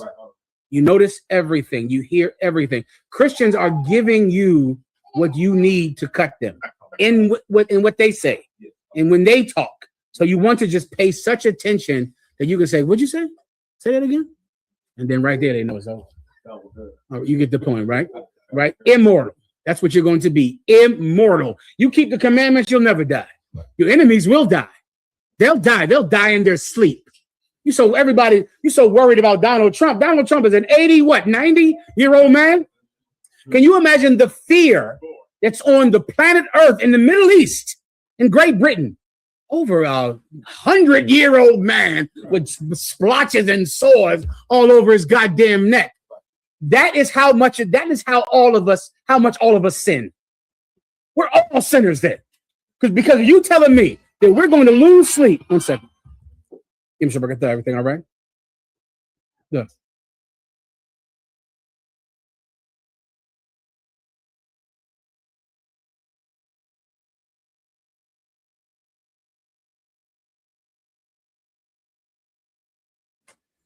Let me tell you, if you want to prove that everyone on the planet Earth is a sinner, and all of us, none of us have done the work enough. And the UPK, we clearly are not working hard enough in here. We better get busy because the planet is afraid of a 90-year-old man and what he's going to do. This is how we sin. Not only are we afraid of Donald Trump, who is 90 years old, we're afraid he's going to stay in office. Right. Have you heard that before? Sister, you heard that. They say, turn the news on, they'll say, well, maybe Donald Trump will just stay president and do another 4 years, which means he'll be 115 years old. We are such sinners that we think our enemy will live until he's 110. That says something about our relationship with our God. Can our enemies die of old age? Right. Can our enemies die of congestive heart failure? High blood pressure, diabetes? Right. Can our enemies fall dead in their sleep? Right. Why don't we have faith in it then? Because we full well know that we don't deserve it. In our mind, Donald Trump will be president until he's finished, until he decides to. We think that when 4 years is over, now remember, 4 years, how old will Donald Trump be in 4 years? Why do you even think he'll last this year? God is sitting in judgment, brother. God judges this earth, man. God is in charge of the heaven and earth. Why don't we believe that he'll help us? There's a reason for that.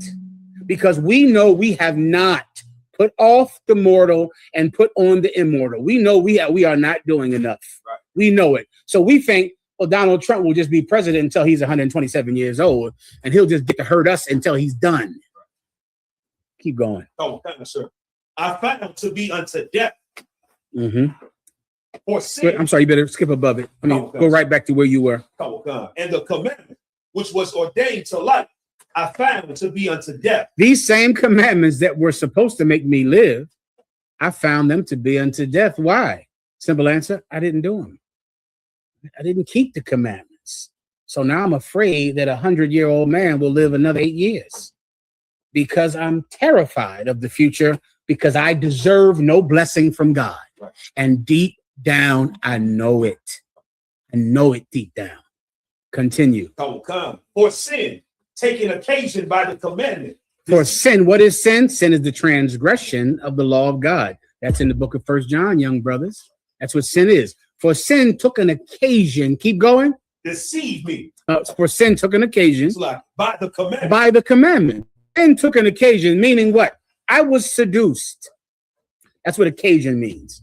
I was seduced to disobey that commandment. Right. I was seduced. So clearly the commandments are there. No one at this time is 2026 or something. Everyone knows the destructive power of drugs.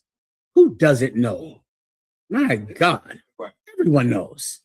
I mean, well, unless you're 12 or something and you just found weed, you just heard of it yesterday, but you've got family members and you've seen what it's done to your family. You've seen what crystal meth and marijuana and cocaine has done to your people. You know the end result of this activity, right. But we still do it. Why? Because we're tempted. We're still tempted because it feels good. And a slave is only looking for what feels good because their life is such misery that they're looking for pleasure day and night. Sin has taken occasion. Keep going. I'm sorry. Go ahead. For sin, taken by the occasion, taken occasion by the commandment, deceive me. Deceive me. That's the seduction, brother. You were lied to. You thought you could have this pleasure. You thought you could do it. And meanwhile, it was going to cost you your life. Keep going. I found it sloppy, and by it slew me. You get that. Keep going. Wherefore the law is holy. Wherefore what? Wherefore the law is holy. I mean, what does it mean when it says the law is holy? Meaning I'm right to be killed. That's right. I had it coming. God damn it. That'll save you, brother. Right. I had it coming. That should have happened to me. You know what? You know what? Had that coming. That's right. I had that coming. Right. You got that venereal disease? Did that shock you? Huh? Sorprendiendo? You were surprised by that, weren't you? That was a shock. You telling me all I did was have sex with this whore, and damn it, I got a venereal disease. That's where they come from. That's what's supposed to happen to you. The bad things that happen to you in your life, that is what's supposed to happen. Don't you get that? That's how it works. Can you imagine a world where people that had sex with prostitutes did not get venereal diseases? We would have no daughters, Ak. None. All of our daughters would find a way to get them into the industry of prostitution because it would be beneficial to society. None of us would have daughters, right? But because there's venereal diseases and death and fathers who will not allow their daughters to be whores. I pray you understand that. Because of these bad things that happen to people, that's the reason that this behavior is curtailed in any way. Right. That's the whole reason. The law is good. It's just. It's right. You're supposed to pay for it. You're supposed to die. You're supposed to go to jail. It's supposed to happen. It's right. The law is right. Right. Continue. Wherefore the law is holy. That's right. Keep And the going. commandment holy. Come on, brother. And just and good. I think I broke that down. Go ahead. Was then that which is good made death unto me? Wait a minute, but if the law is good, was it made death to me? Was this great and good thing which stops us from having daughters that are whores, stops us from having an Epstein Island of our own, stops us from our sons becoming sexual deviants, stops us from being drug dealers and thieves? Is this good thing bad to me? Right. Is this good thing death to me? Keep going. God forbid. Now, why isn't every Christian reading that? Because why does every Christian think the law is bad? Right. Every Christian believes that the law is done away with. The law is going to destroy you. You should never keep the law. The law is a bad thing. The law kills sinners. The law will kill me if I sin. Does that mean that this thing that is good, because it absolutely gives a negative reaction to doing something negative, the law gives a reaction that curtails bad behavior? Does that mean it's death to me? God forbid. Meaning what? I don't consider the law bad. simply because it kills. I'm not considering the law an evil thing. Meaning when it says death to me, meaning what do you consider the law? The law to me is death. The law to me is evil. That's your Christian church. Right. You bring up the law to them, what will they say? The law is evil. The law is a terrible thing. The law is a horrible thing. The law, shall this good thing be death to me? God forbid. No, it is not. The law is great. That's right. It's wonderful. It kills sinners and kills homosexuals and kills drug addicts and kills murderers. And if there was not a negative response to murderers, you get the point. That's right. I mean, don't we know what would happen? Right? If nothing bad happened to you when you took a man's life or a woman's life or a child's life, is that the world you Christians want to live in?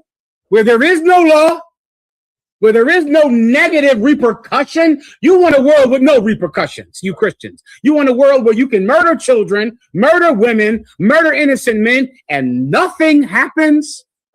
So the law is death to you, not to me, though. God forbid. No, it's good to me. It's a great thing. Love it. Outstanding. More of it. Keep it coming. Keep reading, please. Come, sir. But sin, that it might appear sin, working death in me. Yeah, what is death to me? Is the law death to me? God forbid. But sin, right, that's death to me. You understand? That's the but. Right. Is the law death to me? God forbid. But sin, oh, that's death to me. Sin is death to me. Right. Raping a child, raping women, committing murder, violence against innocent people. You see, I don't think the law is bad for punishment of evil acts. I think evil actions are death. Right. I think that is bad. Is the law death to me? God forbid. But sin, it's telling you what actually death is. Oh, okay. Sin is the death. Right. Not the commandment telling you not to commit sin. Right. Keep going. Come. But sin, that it might appear sin, working death in me. I don't know what I have to do for you, but a sin that it might appear sin. But it might appear sin. Why did Epstein Island go on for what, 30 years? Why? You know what? If you went to Epstein Island, you know what you would think? You would think it was legal to molest children. Right. Because molesting children didn't appear like a sin. Because everyone did it. Everyone. A lot of your families are like that. A lot of your families, they molest children, brother, like it's part of growing up. That's how they treat it. Right. You got some uncle, he's touching everybody. Just leave him alone. Just don't worry about that. Is this wrong? I mean, everybody in the family has been molested. No one calls the cops. God forbid the child calls child services. You treat the child like a snitch. You treat this child like, she told our business in this house. Your rules about not telling people what happened in the house are more stringent than your rules against molesting children. Right. Your rules against molesting children, don't call it a rule. Let's call it more of a guideline, right? It's not quite a rule not to molest children. Maybe you shouldn't do it. But when you molest the children, no one can call the cops. No one, God forbid, you call child services. You ruin the whole house by calling child services. You have more strict rules about your secrets to hide sin than you do sin. And what happens? Sin doesn't appear as sin. Sin doesn't appear as sin. You commit a murder, whatever. I remember being so young. Killing somebody. It was like it was legal. That's the best way I can describe it to you. If you grow up, it was like getting bodies, killing people. It was like it was like nobody was going to jail for it. It was like nothing was going to happen. It was like just you getting bodies. Oh, he has 5 bodies. Oh, he has 6 bodies. Oh, yeah, so-and-so has bodies. So it was like it was something that you were eventually going to do. They did it. Here they are. It didn't appear to even be wrong to murder someone when I was young. It didn't even seem like it was something that was different. It seemed absolutely normal. Murder did not appear as a sin. Well, you Christians have created that place where molesting children, committing murder, doing drugs doesn't even appear wrong. Well, The Most High God wants sin to appear as sin. So he has to kill sinners. That's right. That's it. You kill enough sinners, everyone starts going, boy, you shouldn't do that. You know, you might want to stop that. That's a bad idea, what you're doing, right? Read that part again. Down. But sin, that it might appear sin, working death in me by that which is good. That's it, Doc. That's all I can do for you out there. Okay, I know it's opposite what the Christians taught you. It's not grandmama sweet talk. Grandmama sweet talk is what slaves learn to not get a beating. That's all it is. But it is not the Bible.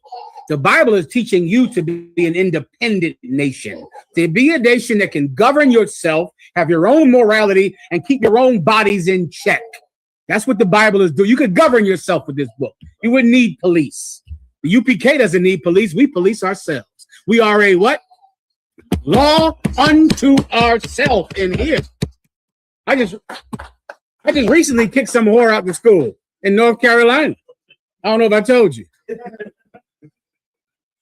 That's all I can talk about.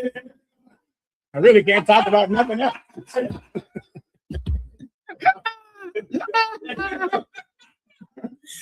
Oh my God. Yeah, listen, she was whoring like you cannot understand. Whoring on her husband, whoring in front of her son. Her son had to see her whore. Her son knows she has a husband. Her son sees men walking out the bedroom in the morning with no shirt on. Her son is getting high with her. That's a rough thing. I know you brothers and sisters have been through this. When you've done drugs with your parents, it's rough to come back from that one. That's a hardcore one. Many of you, even more of you, have seen your mother's sexuality, have seen that your mother is a sexual being, that your mother needs a penis. That is hard to come back from that, bro. That's a rough deal to reform yourself back from. Thank the Lord we have this school that reforms all flesh, can reform any brother of any sin, any sister of any sin, because that is difficult to recover from. Well, that's what this slut was doing. Having sex with everybody that she was buying drugs from in front of her son and getting high with her own son. It gave me such great joy to kick her out to school. I wish I could have did it 5 years ago. That's just the truth. Well, why? Because it has to be a sin. It has to appear a sin to be a slut, to go have sex with other men. It has to appear like a sin to go get high with your child. Somebody has to look at it and go, oh, that's wrong. How do I know it's wrong? Because that slut was kicked out the school for doing it. That's what has to happen. Keep going. Sir. That sin by the commandment might become exceeding sinful. That sin by the commandment might be exceedingly sinful, like disgusting. That's right. Also, I'm not going to say her name in class, but I would like you brothers to talk about her name privately.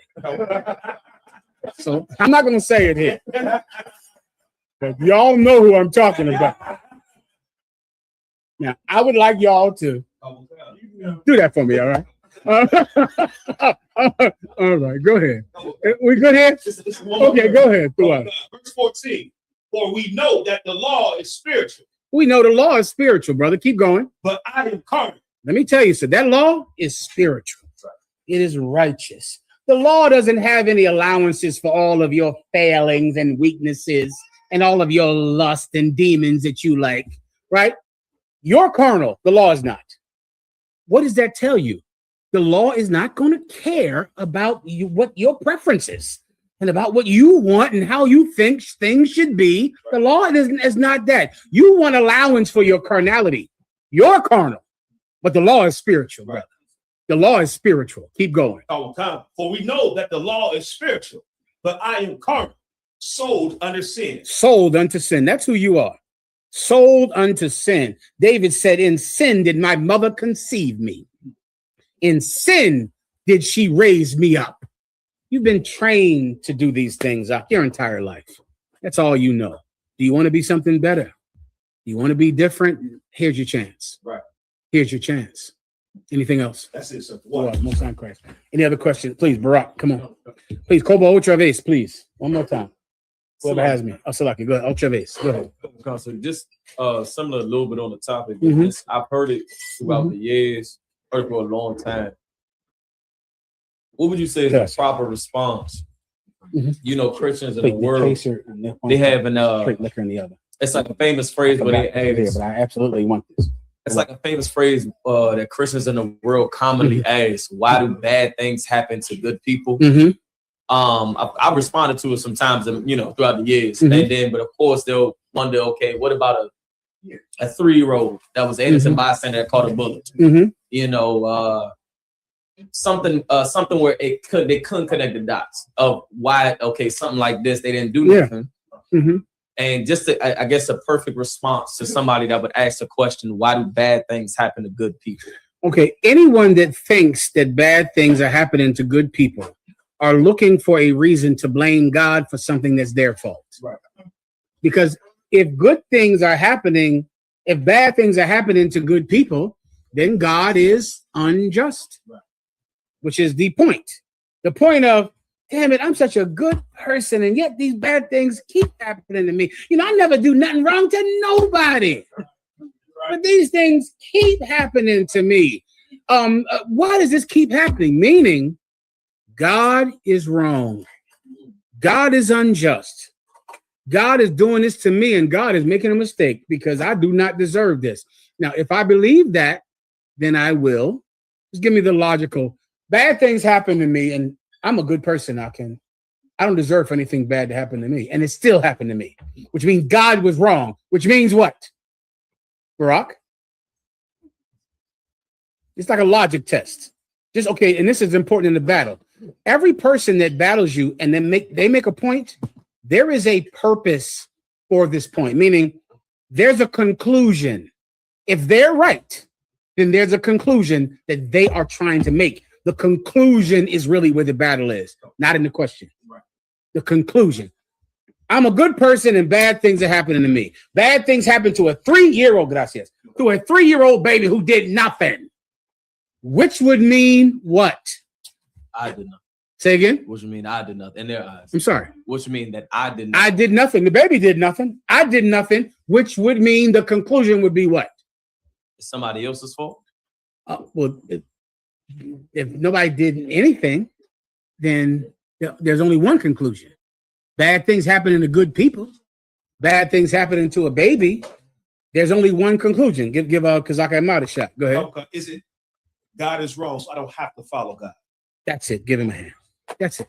Barack, the conclusion is if God is just willy-nilly killing people and just, you know, if there's no rhyme or reason to it, if he's just killing babies for nothing, killing good people like me for nothing, then I don't have to actually obey him so I can keep getting high, keep snorting coke, keep killing people, keep molesting children, because really my behavior has nothing to do with punishment. And you got to know that in a battle. You got to know why they're saying this. The minute you know why they're saying it, then you cut them deeper. Then you cut the motivation for the question. The motivation is good things happening to bad people, happening to kids. I don't have to listen to God. I'm just going to keep getting high. I'm going to keep being a whore because none of this even matters. And God hurts people for nothing. So why should I obey? It won't help me to obey him. That's the point. Now, here's what you have to do. You have to tell this person that God absolutely knows who he's hurting, and you're not a good person. You're a terrible person. You're a horrible person. Say your name again, Warrior. Shapat Dayak, go ahead. Almost on the same thing. When they say, well, everybody gonna die at some point. That's another one. Give him a hand. Shapat Dayak. I heard that. You gotta die of something. That just me. Well, let's get high. Where's the coke at then? Put it right here. Line it up. Because you got to die of something. Well, come on then. Shit. You got some? All right then. Okay. That's the point. You understand? So knowing that lets you cut them deeper. Because you know, really all this philosophical theologian bullshit is really someone that just wants to get high. Just someone that wants to sin. That's all. And they make it like, you know, it's a theological quest. Good things happen to bad people and bad things. Do you want coke or not? God damn, at least I say I want some coke. You won't even say you want cocaine. Good gracious. Let's get cut through all this shit. Okay? This is all this is. You're jonesing, right? Is that what this is? You're jonesing? You need to have sex with some whore. So now you got to have a theologian class in here about sin and where sin comes from and good people and bad people. It's no more than that. All right. People are basically sinners. They're just pigs looking to rot, looking to, grunt and get their pleasure. That's it. So now so then you tell them God is not hurting good people. He's hurting bad people like you. You're a terrible person. That's why those things happen to you. Then they'll say, well, what about the 3-year-old baby? What about the little baby that something terrible happened to? Brother, anyone that brings up the example of a child that gets killed, a child that has cancer, a child that dies in some terrible accident, if they bring that up to say, God did this for nothing, that person is truly evil. And I'm going to explain why. If an innocent child dies, every good adult is supposed to blame themselves. That's right. Everyone. There is no way a child dies. Everyone's supposed to go, this child did nothing. Where was I? Why didn't I step in? Why didn't I feed that mother? Why didn't I do something? This baby is gone. Where was I? And anyone that doesn't blame themselves for a community that is losing their children is truly evil. Because if you can't blame that child, you blame God. I think you're skipping over someone. That's right. Right? I think you might be missing someone that you absolutely could blame. We're a community losing their children. Children dying of terrible illnesses, terrible disorders, children on islands. General Yohana read me some of that Epstein list. I can't even discuss it. Some of the things on that Epstein list I got about with those kids, I can't even just talk about it. That's how, if you want to read that, it's terrible. It's terrible to think about, let alone read, that some child actually went through this in some island that other people call paradise. They went through that. Blame yourself for the loss of children. Blame yourself for your community not having kids. Blame yourself for little children getting shot, little children having cancer. What are we doing as adults that is not provoking the Lord to salvation for our kids? The child can't do anything. We could save them. You understand? Anything else? No problem. Please, go ahead. I'm listening now. Comic-Con and the UPK is so excellent because coming into the school, sir, it's like when I hear about what's happening in our community, in the world, it's like, see, we just can't get it right. It's just, niggas is niggas. And then coming to the school, it's like there's a burden now. It feels like, I should have been able to have more power to stop this or to change. It's like I feel the burden now of everything that's happening. And the schools will put that type of care for God's people into me. You telling the truth, give him a hand. Daniele un applauso. He's telling the truth, though. He's telling the truth. For those of you that have been in the truth long enough, I remember when Commanding General Yohana was telling everyone to go out and marry brothers and sisters that were Latinos and Haitians. He was saying it all the time. For years, Commanding General Yohana would go on a show and say, we need to start marrying these Mexican brothers and sisters. We need to marry them. You sisters out there, you find a Mexican brother and you marry him. I know there's tapes, Mashaka, this because he was saying this all the time. And then now one day Donald Trump stepped up and became president. And now here we are. We obviously didn't say it enough. We weren't seen on enough websites, enough blogs, enough podcasts. We didn't get enough views. We didn't do it enough. And now our brothers and sisters are in danger. Everyone understands. Anything else?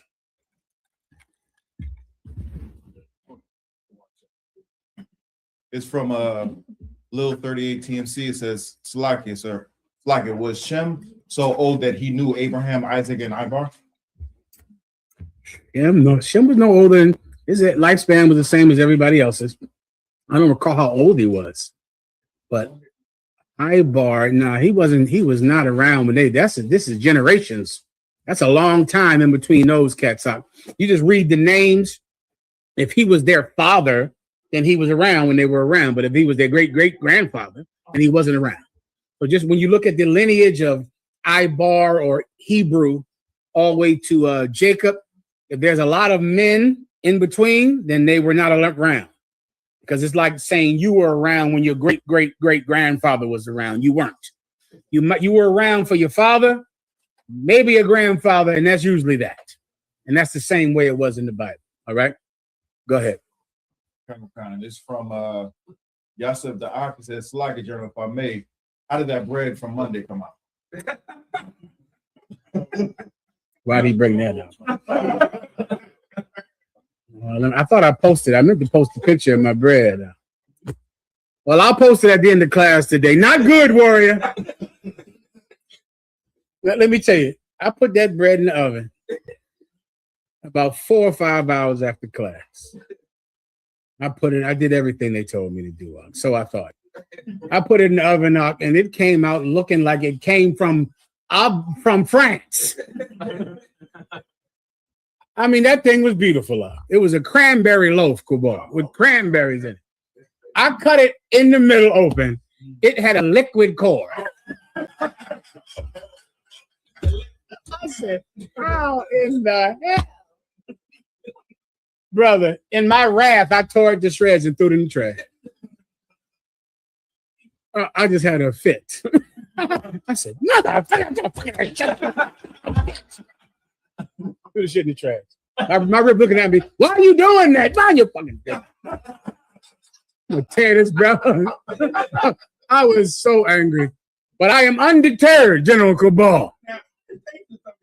General Cabal, tell them, please, because tell my wives, I call them. Because they think I can't make a goddamn loaf of bread if my life depended on it. But I am going to stick to this. This is my spiked bread. They think I can't do any damn thing. I'm going to show them. I'm making a loaf of bread. I don't care how much it costs now. I don't care what I got to do. I'm going to make one decent loaf of bread. Sourdough bread, and that's that. Okay? That's what's going to happen. So stay tuned. This last loaf, it's in the trash. All right, where are we at now? It's from a cost of parts. That's one. If you could give, if you could, sir, give me a general breakdown on Ezekiel 27, 1-3, Papa Shaw. Absolutely. Glad OKC.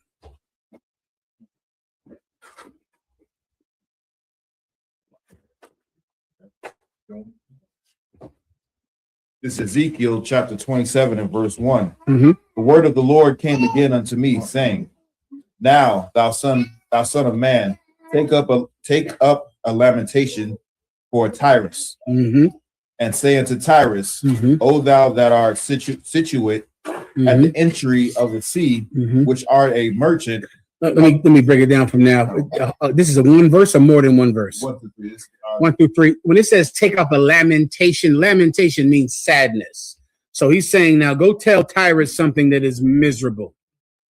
Tell him his future is bleak. Because Tyrus, the king of Tyre and Sidon, he was rich. An amazing rich. So think, New York, Washington, D.C. I think about how I drove down here, brother, and how rich these white people have it in Washington, D.C. Ooh, I mean, they got a good kingdom down here.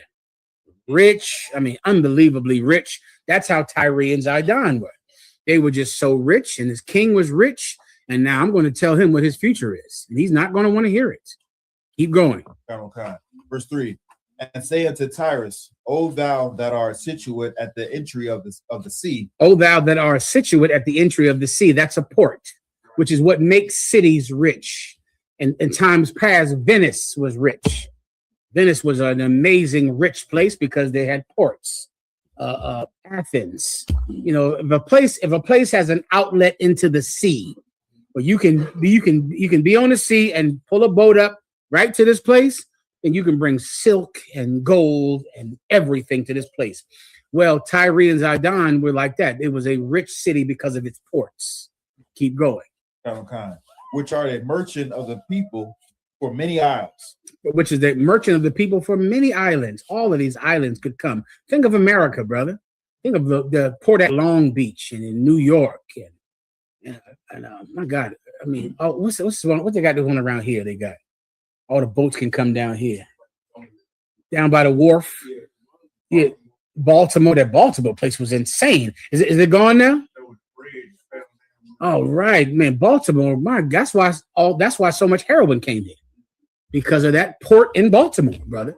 And merchants from everywhere could bring their goods into Baltimore, including heroin. Right? And that's the way it is in every country on the planet Earth. Keep going. Thus saith the Lord God, O Tyrus, thou hast said, I am a perfect beauty. That's what Tyrus thought. He said, I am a perfect beauty. There's nothing wrong with me. I'm beautiful. I'm rich. All of the islands do business with me. I'm the best merchant around. Keep going. Oh, God. That was the end of his, but you want to keep going, sir? No, I mean, if that was his question, that's it. I just broke it down. Just you gonna compare this to America, to so many other places where they have ports where they can just bring riches in. And the Bible says that when Jesus Christ returns, the merchants will see the smoke of its burning. They will see the fire from this place that made so many rich, now in 1 hour is made greatly desolate. This place that made everyone rich now is gone. That's the future of our oppressor. Keep going. There's a question from Princess Kanawa, says, Salaki General, sir. Mhm. Adawan, may I ask, when North America is destroyed, will South America, Mexico, Canada, and Alaska be destroyed as well? Well, okay, you want to think about it just like in any war, right? The major cities will be destroyed. That's where the destruction will be. So South America is not a major city. It's not a major place. Most places are, underdeveloped, in South and Central America. You want to think this about the keys to destruction, the destruction centers. You want to think where the city centers are. America, France, England, Saudi Arabia. Give me some more. Spain, the G8, those big countries where they have all the weapons, all the military might that will attempt to fight Jesus Christ. They're going to be utterly wiped out. Other places will not be so wiped out. There'll be like a level, a scale of a place being destroyed. If this is a giant place with giant defenses, they're wiped out, right? If they have minor defenses, then they're wiped out, but not as much as others. Other places there's nothing there now. So much of the planet, there's nothing there. The white man is angry because he has to share the planet when there's so swaths of this planet where there are no people at all. There's swaths of America, there's nothing. If you've driven from one coast to another, it's empty. There's nothing in between New York and what? My God, California, there's nothing there. I drive through it and I go, why are they fighting? Why don't you just let everyone come over here? Because there's nothing here. There's nothing but space. I'm out, brother, in my truck one night, going into my truck. It's about 3 a.m. And there was 40 deer.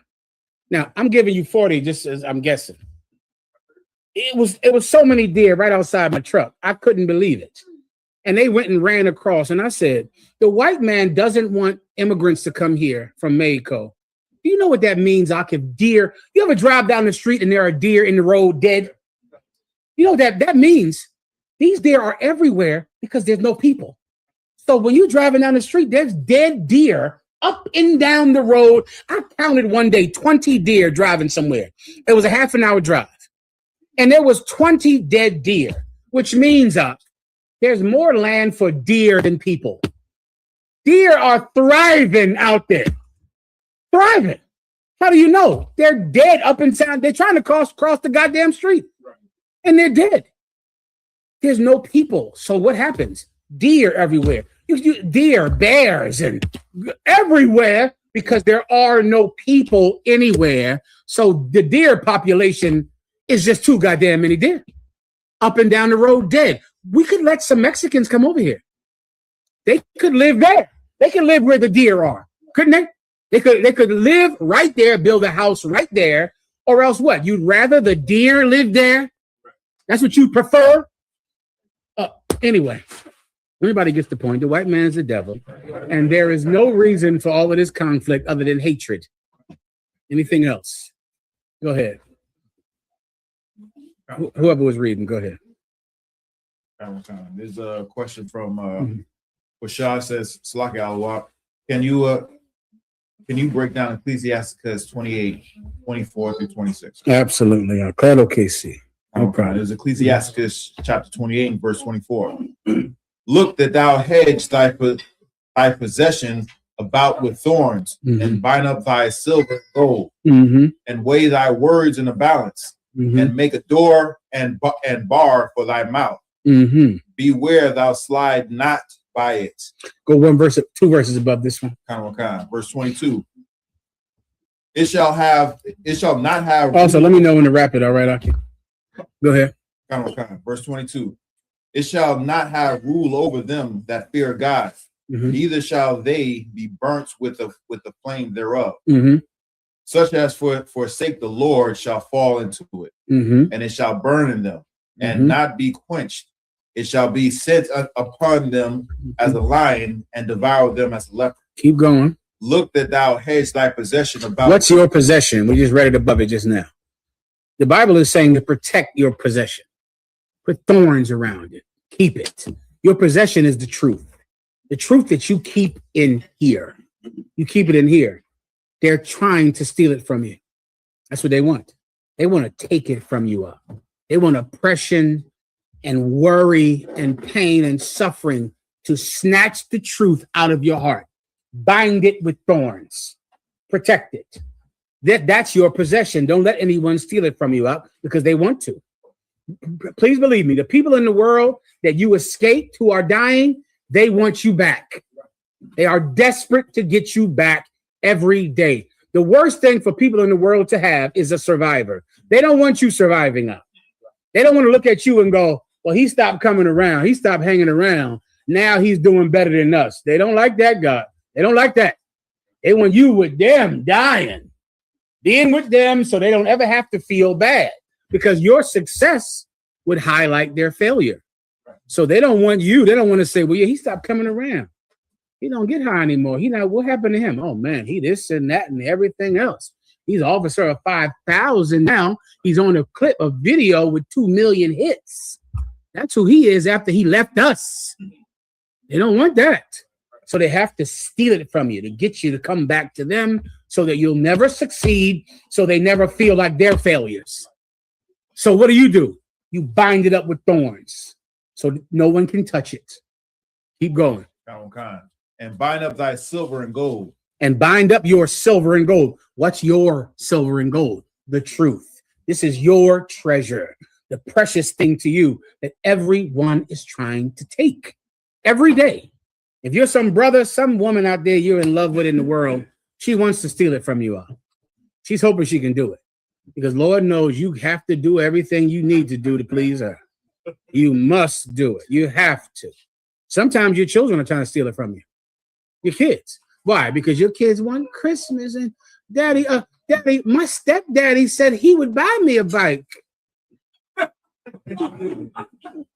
Daddy, my other daddy said he would get me a Christmas gift. My other daddy bought me a birthday gift, Daddy.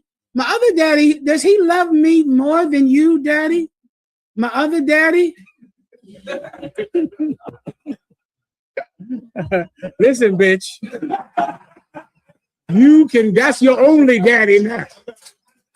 Goodbye. Hey, what's up, bro? Come get your daughter. And bring a gift. Bring a bike.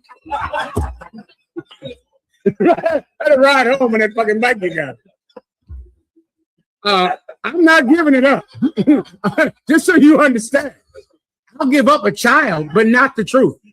I'll give up a woman, but not the truth. I'm not giving. So any child should know that. The kids got to know, well, daddy ain't giving up that. So all we can do is join him because there is no taking him out of it. That's the point of this. Bind up your gold up, bind up your silver, protect it, guard it. Keep going. Verse 25, and weigh thy words in a balance. Weigh your words in a balance. So when I go to talk, I'm being careful about my speech. I'm weighing them in a balance. A balance is a scale. So I'm being careful with my words. Keep going. And make a door and bar for thy mouth. And I'm making a door and a bar from my mouth. Why? Because I'm never saying anything that could mean I'm willing to give up my treasure. I'm watching my mouth. I'm making sure that no one ever thinks, I might fall. I might be weak enough to give it up for my daughter or my son or my woman or some job or anything. I watch my words. I'm being careful. I'm not prey for some predator. And I make sure that they know that. Keep going. Verse 26, beware thou slide not by it, lest thou fall before him that lieth in wait. I think I just broke that down. Beware that you slide not by it, or else you'll fall before him that is lying in wait. Lying in wait is like someone in the bushes waiting to jump out and, and rob you. You'll fall because of him, because you're not being careful of. That's how important the truth is. They want to steal it from you. They're trying. The minute you find the truth out, the minute you come into the truth, there is someone and you will meet them. Jesus Christ talked about them when he said, the minute someone hears the truth and they love it, then cometh that wicked one to snatch out which was sown in his heart. There's always somebody trying to make you not believe in the truth. Why? Because I guess this world just doesn't have enough drug addicts. I guess this world just doesn't have enough homos. I guess there's just not enough sinners in this world. You can't let me go. You can't just let me not be like you, mom, grandmom, brother, father, sister, friends. Everyone else is sinning. I'm the only one that's not. Why am I such a big deal? Why don't you just let me slip away? Just let me do it. But they can't. They can't, because they can't have any success at all outside of the death that they're in, because then that means that they're wrong. Keep going. That was it. Everybody gets it. Anything else? Officer Hazahab says, does Isaiah 11:6 mean the same thing where people from different backgrounds are together in the truth? Let's hear it. I still never had that one about he that is free is bond, he that is bound is free. You got that? I'll get that next then. Go ahead. Read Hazahab's question. It's the book of Isaiah, chapter 11, verse 6.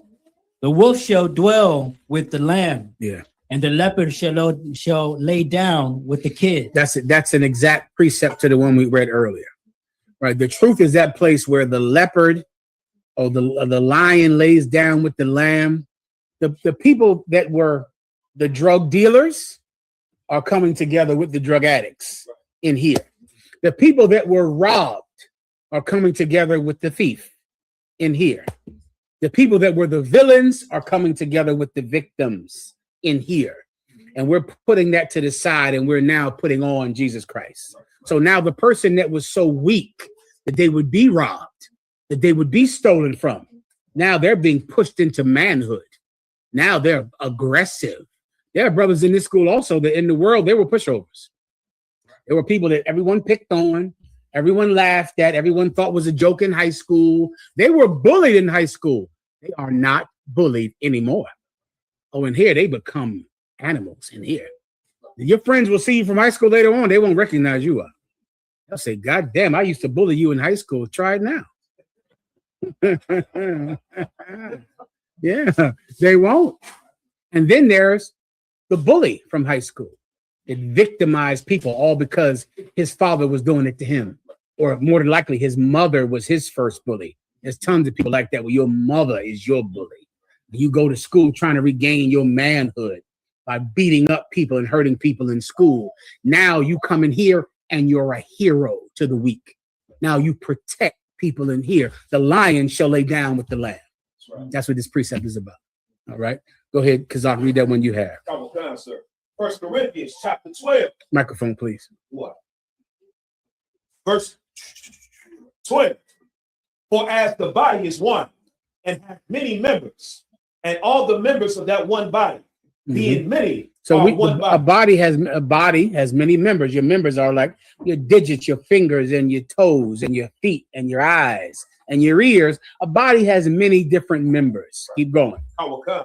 So also is Christ. The body of Christ is the same way. Keep going. For by one Spirit are we all baptized into one body. You see, this is not speaking about race relations with white people and black people. That's not the point of this. The point of this is brothers and sisters in the truth coming together, not white people coming together with their slaves, which they never come together with. That's right. Keep going. Come. Whether we be Jews or Gentiles, Mm-hmm. whether we be bond or free, Mm-hmm. and have been all made to drink into one spirit. Now, this is the same one, but I want even a different one. This is a precept for it. He that is free is bond. That phrase specifically. Come. Is that coming there? Should have been right. He that is free is bond. He that is bond is free. Come. If you don't have it for time's sake, I can get it. You can get it on your own, but that's the precept you need, all right? Come. He that is free is bond. He that is bond is free. Ephraim. Is it Galatians 3:28? Let me hear it. It says, there is neither Jew nor Greek. There is neither bond nor free. It's something else. This is the one he read earlier. Colossians sounds better. Go ahead. 3:11. Colossians 3:11. Where there is neither Greek nor Jew, circumcision nor circumcision, barbarian, Scythian, bond nor free. That's not it. That's all of these are precepts. This one, I'm probably giving it to you wrong. It's the one that it says, he that is free in Christ is a servant. He that is free in Christ is a servant in the truth. He that is bond in Christ is free. That's the one I'm looking for. All right, I might need to find it for you, but let me get the questions while I'll look as well. Go ahead, up front, the brother with the questions, please. Please. Right here. 1 Corinthians chapter 7, verse 21. Phone want to freeze now, so it's not. That sounds right. Go ahead. Art thou called being a servant? This is the one. My Yeah. apologies. Tell them where you are. 1 Corinthians chapter 7, verse 21. Mhm. Art thou called being a servant? So when it says, are you called, meaning were you called to come into the truth, being a servant? Meaning you were not rich. You were some brother that had to serve someone to make money. Right. Keep going. God. Care not for it. Don't care about the fact that you were called into the truth, being a working man. Right. Commanding General Yohana stands with the working man. Right. He's with you. All right. Bragathai Hawaii Yahweh. Don't care. Don't let that make you think that that you're not better or you're somehow less than other people. Well, you called being a servant. Go ahead. Care not for it. Don't care about that. Go ahead. But if thou mayest be made free. But if you may be made free, meaning you'll come into the truth and you're going to be free in here. That's right. Although there's some man, you got to follow all his orders every day and listen to him and pick up trash cans when he tells you to. That same brother is going to come in here and be called sir in here. He's going to be called sir in this school, and he's in charge in here. That same servant in the world is free in the truth. Keep going. But if thou mayest be made free, use it rather. Keep going. For he that is called in the Lord, being a servant, is the Lord's free man. That's what I just broke down. Go ahead. Likewise, also he that is called being free. So let's say you were called in the truth and you are not a servant. You're rich. You have money. Where are all the rich Negroes from out here? Northwest. Good enough. Oh, brother, what are you, a congressman's aide? What are you, you got some big wig job out in D.C.? No problem. Come on in here too. That's all. You're free in the world. You don't have to obey anybody. You're independently wealthy. Well, you come in here too. Keep going. Likewise, also he that is called being free is Christ's servant. You're going to come in here and be a slave in here. That's all. So you're big and rich on Capitol Hill, and you find the truth. Come on in here, and you're going to call someone sir in here. You're going to obey in here. You're going to be the servant of Christ in here. Out there, they're calling you congressman. Out there, they're calling you some, aide to some senator. In here, you are a trooper, and you're going to dump the trash. You see how that's how we all come together. That's how we unify in here. That's the point, not whatever Christians are trying to do with these precepts. Come on. It's like I said, could you pair that with the lion and the lamb? Like those rich that's are the point. predators to the Those rich are the predators to the poor. Well said. Being dicho. Well said. That's absolutely correct. All of these are precepts. Absolutely. All right, go ahead. Anything else? Young Man Zone says, if men and women are equal in the truth, and are co-heirs to the throne, why can't a woman read and be ministered? Well, what's his name again? Young, Say again? Zolan. Young man Owen? Zolan, sir. Zolan, young man Zolan, no one is equal at all. We're not clones, young man. What in the hell is equal? There's nothing equal. Raise your hand if you got 5 brothers or 3 brothers. Any brothers at all? You got a lot of brothers? 5. You got 5 brothers. Ain't that something? Who's the oldest? Second. One older. All right. Are y'all equal? No. Growing up, who was in charge? Yeah, that's how it works. That's how it works, right? There's just no such thing as equality. Equality is a slave's dream. It does not exist in nature. You give me a damn clutch of hens. One of them is pecking the piss out of the other one. They call it a pecking order. Do you understand? Because one of those chicks is going to peck the piss out of the lowest one. In any wolf pack, you'll have the alpha male. And then you'll have the beta. You'll have the one that is not in. Where is equality at? I know you slaves are looking for it because it's in the Constitution, right? But of course, those men that wrote that had slaves, right? So equality is a slave's dream, because you're just hoping one day people will just treat you just like they treat someone else. Is there equality among white people? There is not. There is not equality among white people, because you have stupid, ignorant white people who hate blacks and Latinos, thinking that we're the reason that they don't have money. When really it's some rich white man that is never going to pay them money and is using us as an excuse. Poor white people are victims to rich white people. And they hate us because rich white men tell them that we're the reason they can't get a job. We're the reason that they can't get hired.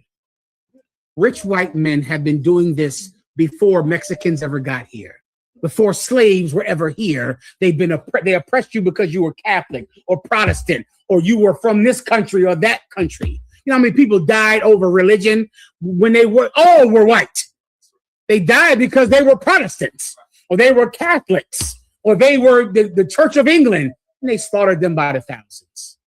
There is no such thing as equality. In a family, there's the eldest son, there's the eldest daughter. Equality is a slave's dream, and it doesn't exist. All right.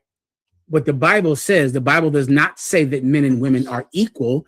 The Bible says that we are co-heirs to the kingdom of heaven. That is not equality, because equality for women would mean this. Sisters, we're on a sinking ship. You know where I'm going. We're on a sinking ship. It's going down. Would you like it to be women and children first, or would you like it to be equality? I think you're right. These are wise women. Yeah, I feel about right, right? It's about right. Have that equality fight with me when the ship is sinking. When it's going down, because I will go, nah, bitch. We are equal. Thank you.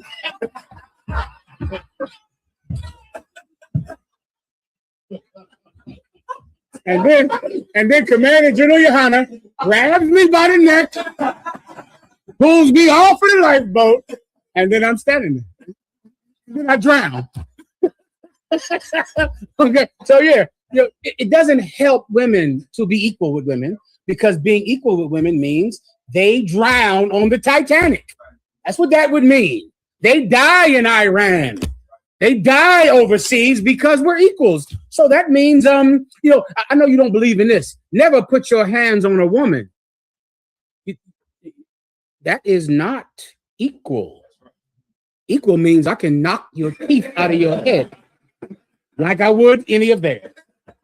That's what that would mean, right? Equality doesn't help women because women are not equal. They're precious. Children are not equal. Donald Trump wants to put children in factories and take away child labor laws so he can work your children like they used to in England. What kind of children? White children in England were worked and working at 10 years old in those coal factories, and they were 10 and 12 years old, and they were white. You understand? They were dying from working in some coal mine. Yeah, the white man doesn't care about children. Treating children equal means they're not precious. The women not being equal is because they're precious to men. They're important to us. And because of that, we'll never treat them like they're equals. Never. Everyone understands, right? So, but what are we? We are co-heirs to the kingdom of heaven. This kingdom that these men are dying for, women get that kingdom as well. Women are going to be in the kingdom with us. They're not going to be slaves in the kingdom of heaven. They're not going to be second-class citizens. They're not going to be beat to death because they're women. So many people think you can beat a woman because she's a woman. You think you can hurt her and beat her or disgrace her and treat her like garbage. Why? Because she's not a man. That woman is getting the kingdom. She's getting the kingdom too. And she's working towards the kingdom just like you. She's doing the same thing. Her job is different. Her job is not the same, just like a child's job is not the same. Every child has a job, but children aren't equal. What's the job of a child? Going to washing dishes, that's a good one. What I would prefer is them to go to school and get straight A's. You have a child in your house. That child's job is to go get straight A's in school. That's their job. What else are they doing? They're not going to work every day. They're not slaving. You bringing D's in here and F's in here. This is your only job. Your only job is to go out and find a way for the future to be funded. So you're going to get straight A's in school, sister. School is woke. Say it again. Technically, school is woke for children. Are you 37 years old? Because you are correct. And that's exactly what it is. But it sounded like a grown woman. How old are you? 8. Say what? 8. 8 years old. Who are your parents? Oh, I should have known. This is one of Mashak's over here. God damn, Mashak. There's a damn doctor or something sitting right there. Lord, that's the chief of medicine at Mount Sinai University. Good Lord. Yes, Florida, sis. Yes, school is the job. Everyone has a job in the family. Everyone has to go out and make this family survive. And the jobs are different, but everyone is doing the thing that they can do for the survival of the family. That child washes the dishes, takes out the trash, and gets straight A's in school so that we can have a future. Right, but her job is not equal to her father's or her mother's. It's different. It is not less than, but it's different. And that so is the relationship between men and women. We're not equals with women because women are precious to men. We're not equals with children because children are precious to mothers and fathers, but we absolutely will share the kingdom of heaven together. Everyone understands. All right, go ahead. Please, Mashak. Some sort of Mike against Sakari, he thought his woman was equal to him. Give him a hand. He told the truth on Sakari. Yes, he did. He said, well, baby, I can't be the only one with a penis.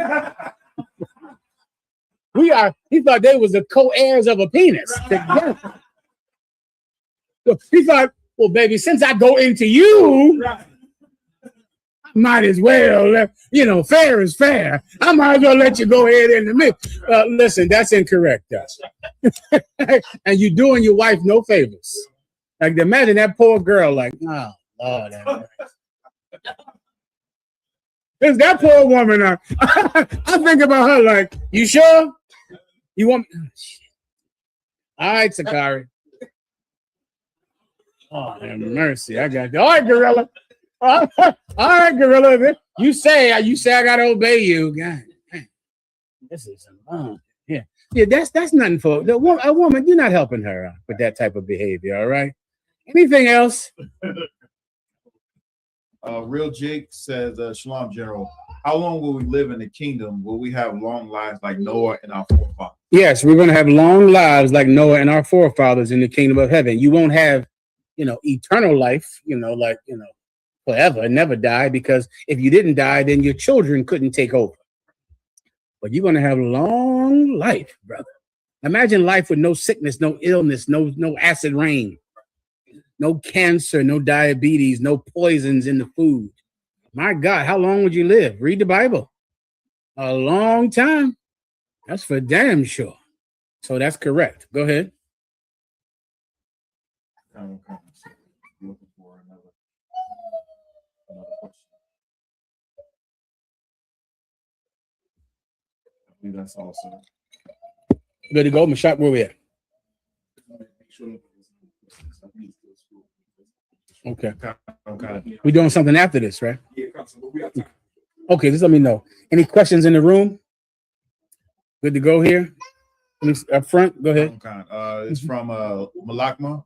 It says, like if I may get the school's official stance to Cesar Chavez and the allegations that surface against him. Yeah, I'll ask Commander Julian about that. Now they're saying that Cesar Chavez, am I pronouncing that correctly, Cesar Chavez?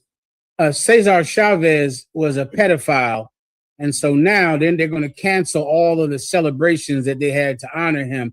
I don't trust that because that is very coincidental that now Donald Trump is in the White House and they hate the chosen people of God, the Mexicans. And now, of course, Cesar Chavez is a pedophile. Meanwhile, Donald Trump is absolutely a pedophile and they are celebrating him. He's getting celebrated. So what I would recommend is for some brother or sister to go look into that, or I'm sorry, a brother to look into that and to see if it's true. Because I do not trust that now that Donald Trump is in the White House and Donald Trump hates all Mexicans, that he would find some way to stop any memory of Cesar Chavez, who was a brother trying to do something to help the slaves in America who were slaving in that field, getting paid virtually nothing and trying his best to improve their lives in some way. Now, and I damn sure don't believe that they would not celebrate him if he was a pedophile, because America loves pedophiles. So I don't even believe that, oh, Cesar Chavez is a pedophile. We can't worship him. We can't love bullshit. You don't care about who's a pedophile. Okay, so you brothers go research that. It just came out today. I do not trust it, but you can go find it out and go look into it. All right. He is, of course, dead, and whatever he did is gone. And Donald Trump is alive and is a pedophile, is on the Epstein list. And it came out that Donald Trump raped a 13-year-old girl. It's all over the goddamn internet. It's in the Epstein files. And then he invaded Iran the next day. All right, next. I'm sorry. Now your clock, please. Here we go. Right now, Cesar Chavez, we can't talk about him because he's a pedophile. Meanwhile, Martin Luther King had sex with anything that wasn't nailed to the ground. Anything. Yeah, they don't care about things like that. So I know if it was true, they wouldn't care. The fact that they care makes me think it's a lie. Right.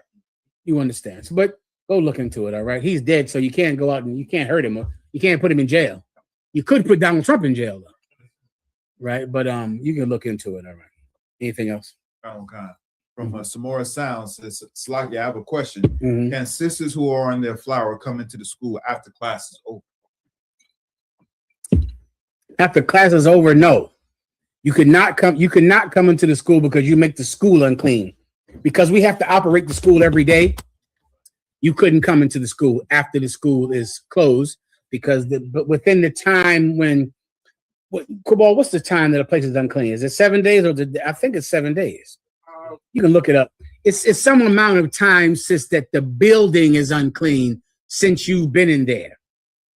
And because the school is operating constantly, you would make the school unclean. If you're on your flower, this is what you do. You do the same thing brothers do when they have had sex with a woman. They stay outside. Y'all do that in DC? Where do they stay? Out the door? Where you be at all the time? Kazak right out here? Where's Kazak's seat? Barack, where your seat at, right? They got a chair for you right outside, huh? Right in front, Rob. Usually, traditionally, you come into class, you see some brothers sitting outside the door, you know they're getting some. All right. So you gotta stay out. Now they're clean at the sundown. So whatever the time is that you're unclean, that you're clean, the school would be clean at that time. You got to find it in Leviticus. But in general, to my memory, it's like 7 days, so you can't come in, but you got to go research it because I can't remember. All right, but the place would be unclean. Just think of it like the COVID-19. You know, you want to be, you know, the place is dirty because somebody might catch what you got. You might not have anything, but you might. So we got to take some precautions, or else the Black Plague comes back. Like the Black Plague is back in America right now. All right. Anything else? This is from Nashak. It says, Shalom, Lord in Christ, General. If I could, sir. If a sister is on a flower during Passover, is she allowed to attend any of the events besides Passover and Feast of Unleavened Bread? Okay, she's absolutely not allowed to attend the Passover. She's not allowed to attend any of the events, but she'd have to do a delicate dance to attend them. Now, I'll try to explain it. Okay, let's say you're unclean at the feast of at the slaughter of the lamb. That's the first one, right? Now remember, the unclean is about people. So all the people are here killing lambs, eating food, and having fun. There'll be some sister over there at that tree over there, staying away from people. She's unclean. You get my point? She's keeping her distance from people. It's outside. She's over there. If you come try to hug her, she'll just say, I can't, Salakia. And you'll know it. You'll damn near know it because they're over there, congregating over there, away from everyone else. She's keeping her distance, like COVID-19, like the 6 feet thing. She's staying away. So usually over time, brothers start to say, oh, the sister's over there hanging out over there. Hey, Shalom, sis, you know what's going on. You know that they're hanging out over there because they're unclean. If you don't, you'll walk over to them and they'll say Salakia. Just like if a brother has had seed come out of him, when you go to salute him, he'll say, Salakia, I'm unclean. Right? With a woman, we're a lot more delicate. So usually we won't cause her to have to say she's unclean. We'll just notice it and she'll say Salakia and we'll just say, okay, because she's a woman. Right? So you kind of want to stay away. So you can come to the slaughter of the lamb, but you can't be around the people. You can't come up and mix all in with the people because that you will be breaking quarantine. Give me what's the other event? So think about that. You got to do that at every event. Now, is there a way to do that at some Passovers? Yes. There's a way to kind of, we're outside. Maybe she's over there by the trailer. So, who the hell knows? She's away. Or she's at her hotel room or something, but she's away keeping a quarantine distance. She'd have to do that if she comes down to the Passover. She'd have to keep a quarantine type distance from everyone, and everyone usually understands. You wouldn't be the first one to do it. The school's been around since 1969. Everyone will know that those sisters over there are not coming around in that chair. They'll know what's going on. They'll salute you and leave you alone. Maybe all the sisters who are unclean will just start hanging out over there by that tree over there and hanging out over there by that trailer. They'll start doing it because they're unclean. They'll keep their distance. And the brothers who have had seed come out of them, they're staying over there. They're keeping away. All right. So just think, okay, don't be religious about it. Just think distance. That's the point. The unclean means distance. If you're clean, no distance. Hugging and pounds and loving each other, no distance. We're not under quarantine. If you're unclean, quarantine distance. Good to go? All right. Anything else? There's a sister, Sarah Banyashka, Salaki Apa. Toda Amila died due to my current health condition.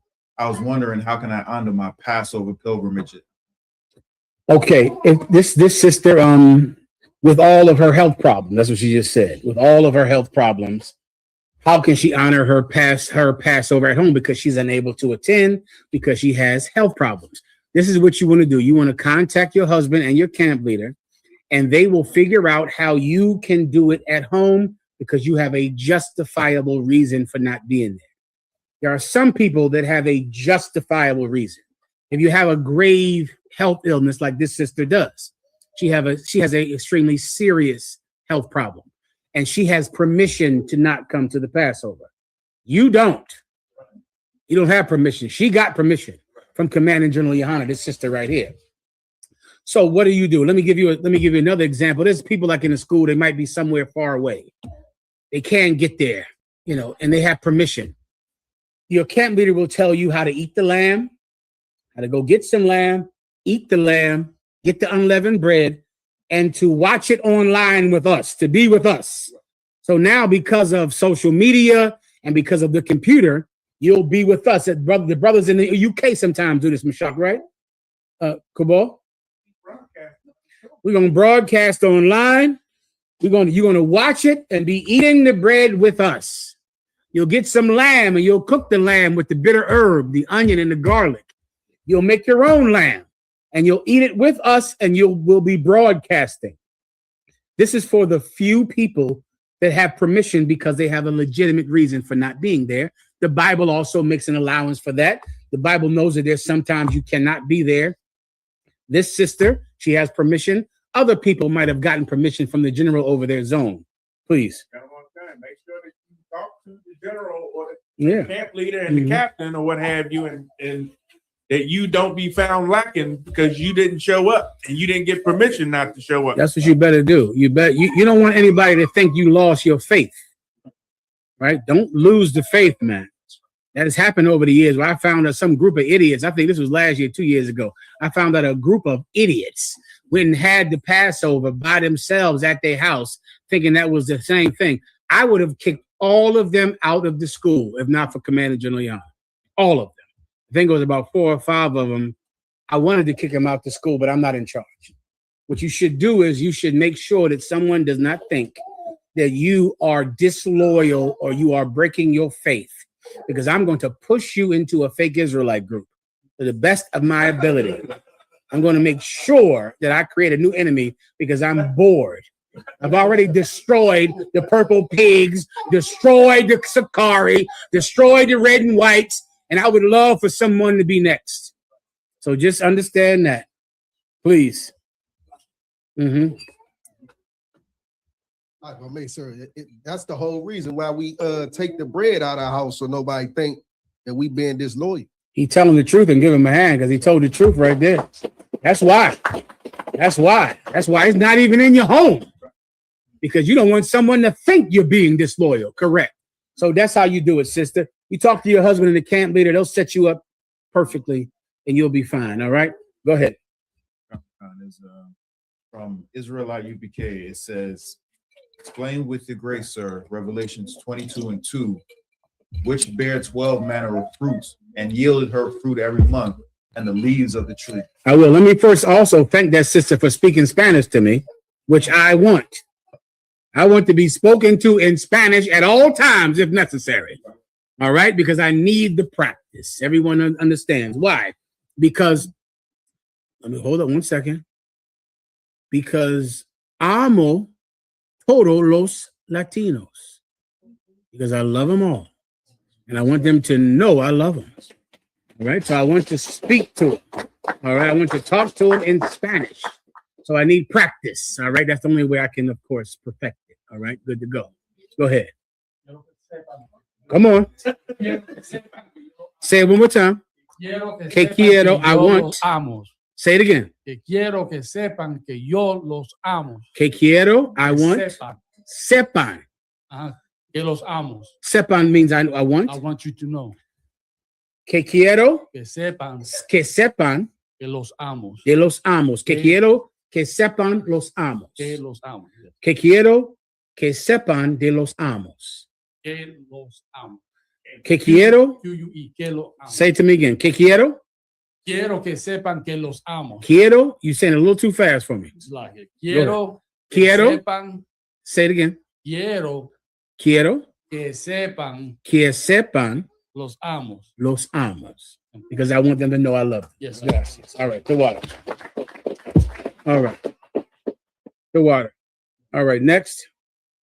Revelation 22:2. The book of Revelations. Because you sent me a text. Yeah, earlier, sir. Okay, we good to go? Yeah, we watch. So go ahead. Book of Revelations 22, verse 2. In the midst of the street of it, and on either side of the river, was there the tree of life. Right, the tree of life that most Christians have heard about, that they think is an actual tree with apples on it, and the Garden of Eden is a constellation. It's in the stars. You look up to it in the stars, and it has 12 manner of fruit, and it gives its fruit each month. That's the stars in the heaven. The constellations change with every month, right? Which is where the worship of astrological signs come from, because February has a constellation and March has a constellation. It changes every month. These were the trees that Adam was reading. Adam was reading the communication that was done in the stars. And because he could read it, he realized that someone was communicating back with him. That's how he knew that God existed. At that time, people worshiped the stars.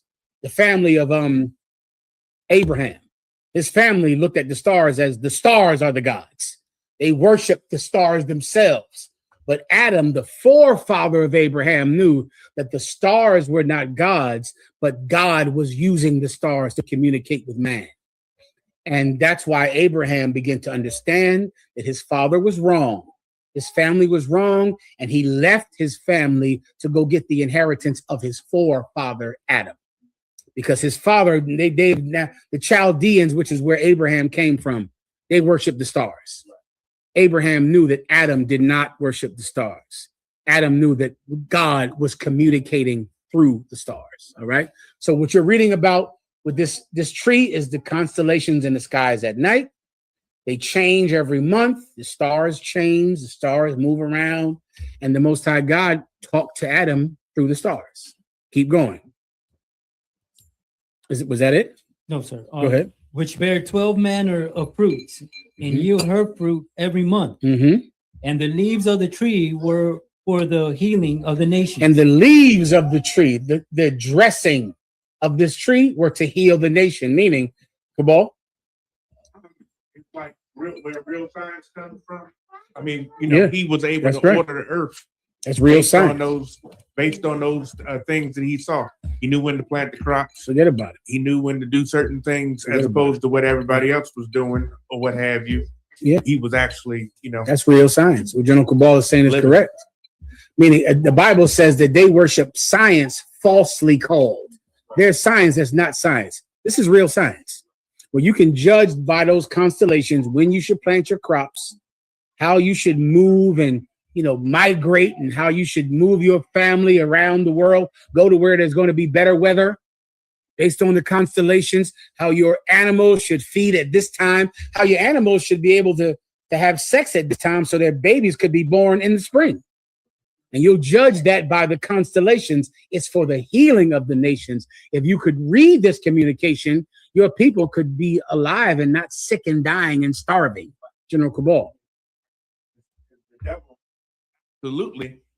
How he gonna draw an invisible line on the land, and he care about the whales and the endangered this and endangered that, when people, they got it in their blood to go back and forth just like their ancestors have been doing for years on their land. So how you gonna tell them they can't come over here? It's in their blood. He oppresses even just common sense. He oppresses everything. Correct. Is there anything else, brother? No, sir. Good to go. Anything else? Come on. You good to go here? Because go ahead. Just a breakdown of these two verses, please, sir. Ecclesiasticus chapter 3, verses 9 through 10. And thou be among great men, make not thyself equal with them. And when ancient men are in place, use not many words. Before the thunder goeth lightning, and before a shamefaced man shall go favor. Tremendo y illuminación. Thunder and lightning. This is trying to teach young men how to not have a fresh mouth, which is what you have got to learn when you're young in the truth. Brothers in the truth, they bear not the sword in vain. You want to be careful when you come into the school. That's something that you learn as you're young in the truth. When you're young in the truth, you kind of come from an environment that, how can I describe it? It kind of gives a damn about you. This is a place that doesn't give a damn about you. So you don't want to come young into the truth knowing something, trying to expound and teach someone, because you're going to get a very rude awakening in it. So now I'll explain it. Read one verse above. Sir. Ecclesiasticus chapter 3, verse 8. Let thy speech be short. Read that again. Let thy speech be short. That's good for you troopers and officers up in here. You come in here, learn to shut your mouth. Learn to not come in here and teach because you have an internet, because you dare to have the internet. So now you know something. Then before you know it, you get embarrassed in class because you don't know anything. But you think you know something because so many of you have been in fake Israelite groups. You learned online. You think you know a thing and you try to battle us, and we're going to embarrass you in a terrible, terrible way. So what should you do first? Read that again. Kawakan, let thy speech be short. Don't talk so much. Watch your mouth. Watch that fresh mouth that you have that sometimes you get with me. And I don't have any patience for some kid with a fresh mouth that wouldn't survive without my mercy. I don't even have patience for it at all because I'm not a good person. Everybody gets that. Let your speech be short. You want to ask a question, ask it. Don't expound. Don't teach. Don't say, well, you know, in the theologian of the theological, of the this and the that and the this out of the Catholic Bible. You don't want to go there. You want to be careful with that because it's hubris. What is hubris? Hubris is like arrogance to on another level, arrogance to the worshiping of yourself. Because for the thought of you, do you see how we're dressed in here? This is what always blows my mind. You see how I look crazy, right? You see how I'm dressed. See the shit we got on? You see all this out in the street, all this FBI list and all of this. Do you think that we have not been asked this question before? That always blows my mind. I'm dressed crazy, aren't I? You don't look at me and see that I'm into something crazy. I'm in a cult. You understand? I am in a cult. I am a cult leader. Do you think that I have done this and I've never heard about John 3:16? This is my first time. You're blowing my mind with this. I've never heard of abhor not an Edomite. Don't you see I'm dressed like a lunatic right now? Who do you think would do this and have not heard of abhor not an Edomite, God so loved the world, the Gentiles God loves? Damn it, you're dressed normal. I'm dressed like a cult leader. Doesn't that just tell you that I'm into this? I'm all the way into this. So why do you think that you can ask me a question that I've never heard of? And it's hubris to think, I got one for you, sir. I got one. You probably never heard of this. But it said God so loved the world. Aha. Aha. I'll give you a minute to digest that. You don't see I'm in a cult here. You can't look at me with all this shit on. Okay. I've heard of that. Okay. So watch your mouth. That's right. Okay. Assume that we're kind of into this, right? Because we done did all this and we dressed up like this and we all crazy and nutty like we are. Assume that we kind of have heard this before. We on the street all the time battling random people. You go set up a debate. You set up a debate. We debate whoever steps up. We don't plan. We just stand out on the sidewalk and challenge everybody. Right. You go prepare and study for a debate. We stand on the middle of the street and challenge everyone, and we are not prepared. That's right. We don't know who he is. Right. We're kind of ready for this, right? Watch your mouth. Watch your mouth. Continue. Comprehending much in few words. Yeah, you want to understand a lot and you're not talking a lot. You're listening and not talking. You're understanding and not talking. Keep going. He as one that knoweth and yet holdeth his tongue. You're going to be as somebody that knows because you know everything, right, but you don't talk about it. You shut your mouth and you listen. You comprehend. Keep going. If thou be among great men, make not thyself equal with them. If you're among great men, don't act like you're the same as them. You're not. These men that are officers of 5,000s and captains and generals, they are your betters. They're better than you. That is clearly obvious. They're better than you. You are less than them. That's how it works. We're not equals. Right. You think you're equal to an officer of 5,000? You are not. You are not equal to a captain or a general. They are your betters. They're better than you are. That's how it works. Remember that. Don't act like you're equal. Don't act like you're the same as them, because you're going to be shown that you're not. Keep going. And when ancient men are in place. Ancient men mean, oh, they've been around a long time. These brothers down in D.C., woof. They've been around. General Kabbalah, how long you been around? Good Lord. 20 plus? It's probably 25, 26 years, General Kabbalah. Yeah. General Kabbalah is a real cult leader. That's right. Real cult leader. For real. Yeah, what the fuck are you? What are you? You found out Jesus was black? You should shut up. You should be quiet. Captain Mashak, Captain Nayathak, these are real cult leaders. That's right. For real. Like that thing that you are afraid to be, they're that. That thing that you're really scared to be. You're afraid you're gonna lose your job. You're scared. You join us, you're scared. Right. You're terrified of someone knowing you're in here. Now remember that. Now think about Captain Mashak, Captain Nayathak, General Kabal, Captain Ashapariam. These are real cult leaders. Now remember, you are struggling with people finding out you're in the truth. You don't really want them to know you're in here. You're worried if they find out I'm in here. What if they found out I'm one of y'all?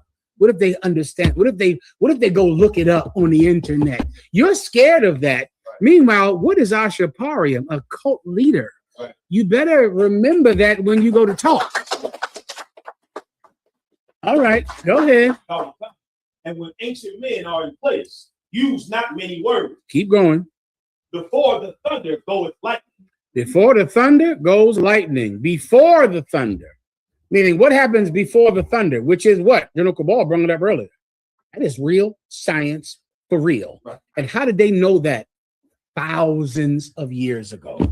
You know how many thousands of years ago that was written out? I think Benjamin Franklin, is that the one? Yeah. I think he the one that told white people about that in the 1700s.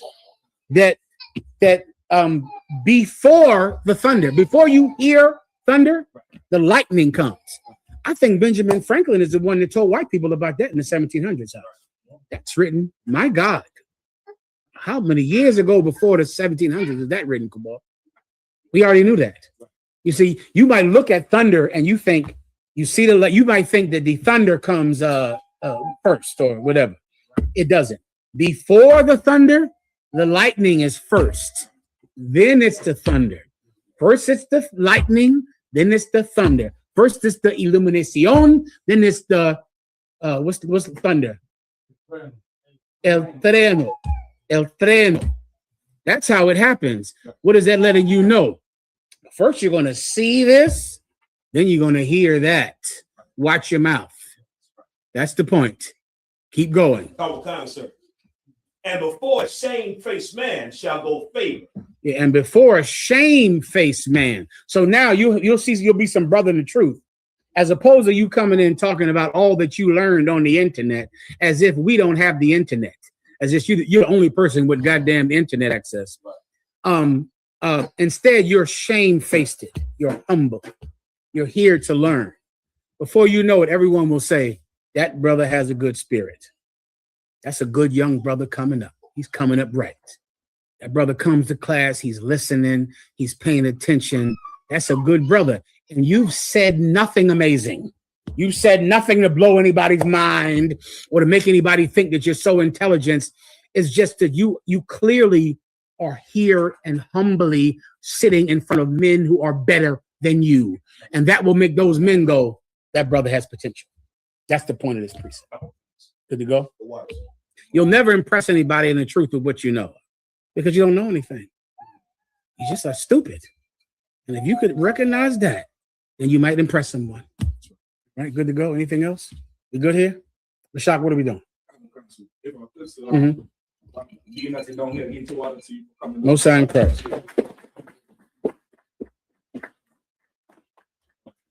I would like to recognize and to raise up couple brothers tonight. So please get it on.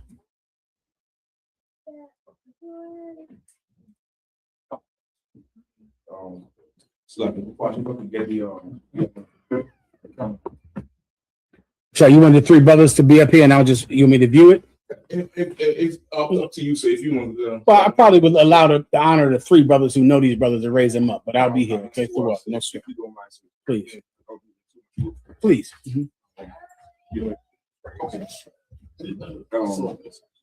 First off, again, to Water Tree General for coming down. And tonight, so because these brothers and sisters who come into the DC school, y'all are very much appreciated, and it's definitely a hard walk in any Israelite school or UPK anywhere in the world. And the fact that y'all make the 90 days, it's very encouraging to everybody. I think you're quite on camera, Mashak. Make sure. Try to get Mashak on camera if you could, all right? To us. And for sure tonight, I would like to raise this brother up. He's going to be now. He's being offered the rank of a trooper in the school, the Israel School of UPK. Young man, I ain't gonna say your name, but could you step up? Young man, all right. Step right in front of this right in front of this people. You do show him how to do the Admadim Shabbat, please.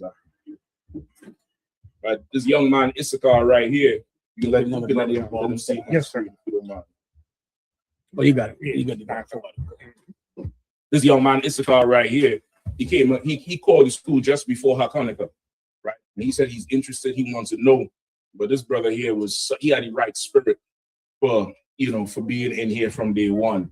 His background is is everybody's story and then some. Yeah. You know what I mean? And he said to me, he was invited up to Baltimore. We did the Hanukkah in Baltimore, so. And he came up. I told him bring his family if he could. I didn't think he was gonna show. I told Kazak, I was like, boy, I'll bet money he ain't coming. He was there before me, sat hardcore, really, went and talked to everybody, real cool. And he said something in Baltimore. He said, I know this is the truth. And now I feel like I owe the Lord. Hardcore. He said, I feel like I owe the Lord. And this brother here came to class every week since then. He ain't stopped. Came to class every single week, got in his all black along the way in the 90 days. Showed real growth, calls for the council, checks everything, and always talks about his people. His friends would call him, and it's almost like they're calling him for advice as well. I understand. And the way he delivers how, the issues that's going on, it's not like a man who is weak, or it's not like a man who is, who would run away from whatever problems. Like this brother, he's very strong. Okay. He showed he was very strong. When he came in here, he would only, I said before, you look at the ground. Now he's up, he's upright. This brother is very strong. And he has the type of strength that brothers and sisters in the world need to see. That's right. And need to, be able to access. Like how we access to you also. Like we need that type of strength. And for sure from the tribe of Issachar, he's Issachar down to the bone. Yeah, it would be an amazing thing for brothers and sisters to see and hear him. So tonight, young man, you would no longer be called whatever it is. You would now be called Aizan, which means very strong. Because you are a very strong. Right, you offer the rank of trooper in Israel school, and you don't have to accept it. It's a hard road. It's your life, your easy life now is, if you think life was hard before, it's going to be ridiculous now. You can't, the Bible says, any man put his hand to the plow, you can't pull it back. Once you enter into this work, you're working for Christ now till he comes back. And it's your responsibility to do the work to bring him back. Is that something you want to take on today, bro? Most high in Christ, bro. Most high in Christ.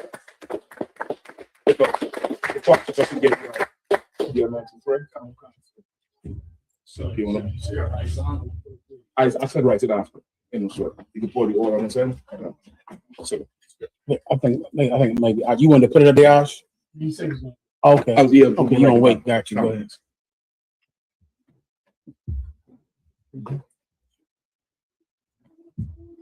All right, you're going to say the anointing prayers in the Hebrew. Yabaraki Yahweh. Yabaraki Yahweh. Yahshahar Yahweh. Yahshahar Yahweh. Panyawa. Panyawa. Alyaka. Alyaka. Wayakanka. Wayakanka. Yashar Yahweh. Yashar Yahweh. Panyawa. Panyawa. Alyaka. Alyaka. Wayakanka. Wayakanka. Shalom. Shalom. Yahweh. Yahweh. Bahashem. Bahashem. Yahweh Shah. Yahweh Shah. Barak. Barak. Rapah. Rapah. Magun. Magun. Her gun. Her gun. Point to you, say your name. Izan. Izan. By Hashem Yahushua. By Hashem Yahushua. Tawada Aman. Congratulations. On your shot. Well done. Good job. This is how it is. Well done. Also, if I could, it ain't done. It ain't done. I try to make this as memorable as we could. You know, John Mahayaman is very instrumental in building DC from the orders of Commandant General Hannah. And he's been down here. We used to be rushing to class early. I tell you all the story. We trying to get here before General to come and General you get the questions in because you young man, you're trying to get all the wisdom. You know what I mean? So it's always good to have the General back down here. You know what I mean? And for sure, the school is growing with all the work you're doing. Next, brother, Officer Shapataya, please step forward, brother.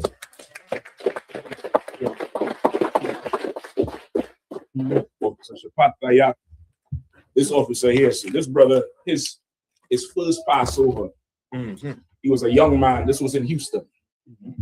Went down to Houston with some faggot in the world. Excuse me. I hear that. And his brother, he's gay as hell. He heard this brother bad mouthing another brother. Shabbat stepped to him. Brother got angry and left Shabbat in Houston. Shabbat drove down with him. And Shabbat had no name, nothing. He brought 2 weeks in school. And from then I knew his name was he knew how to judge, which is what his name means. He could judge. He understands right from wrong. And without any power or any resources, like he didn't know how he was gonna get back. But he stepped to this brother on like, yo, you know where you at? That type of thing. And this brother here ever since has been growing. He had his mistakes. He did, nothing major, but he grew like a young soldier should. And his work is outstanding. He shows up for class. He's always prepared to teach. So now you're running like Shabbat started class with me, good, set up and he rocking. No problems. If for camp, if he had a slave the morning, as soon as he's done, he's driving to camp. Sometimes they keep him late on a Saturday, Baltimore camp an hour to the end. He's like, I'm coming. He don't care if he reached a breakdown. He don't care nothing about that. This brother's work is impressive. It's solid. It's standard. It's a good example to what every young brother coming up should be like. You know what I mean? His work pushed so much. I was like, okay, this is time for him now. This brother here is time for him. And he's DC. He put his spirit into his garments. He make all this stuff himself. He make a headpiece. He does the music. This brother loves the UPK, loves the school, loves the structure it gave him, and loves the correction he gets. He always says, it's a water for telling me that I didn't know. I never had nobody to tell me these things. And this brother appreciates this thing. And tonight, brother, I want to honor your work. That's right. And for me coming up in DC, to meeting another brother, like all these other brothers who love this as much as I do, I respect that highly. That's right. Highly. And so from now on, brother, you're going to be an officer of 1,000 in this place. You know what I mean? You earn every zero in that rank. That's right. Your work is outstanding, brother. You're so reliable. It's so reliable. It's like, call Shabbat, he gonna be there. Call Shabbat, he gonna be there. Call Shabbat, he gonna be there. And it's outstanding, brother. And tonight, definitely want to recognize it. Cap, if you don't mind putting your hand in. Well done.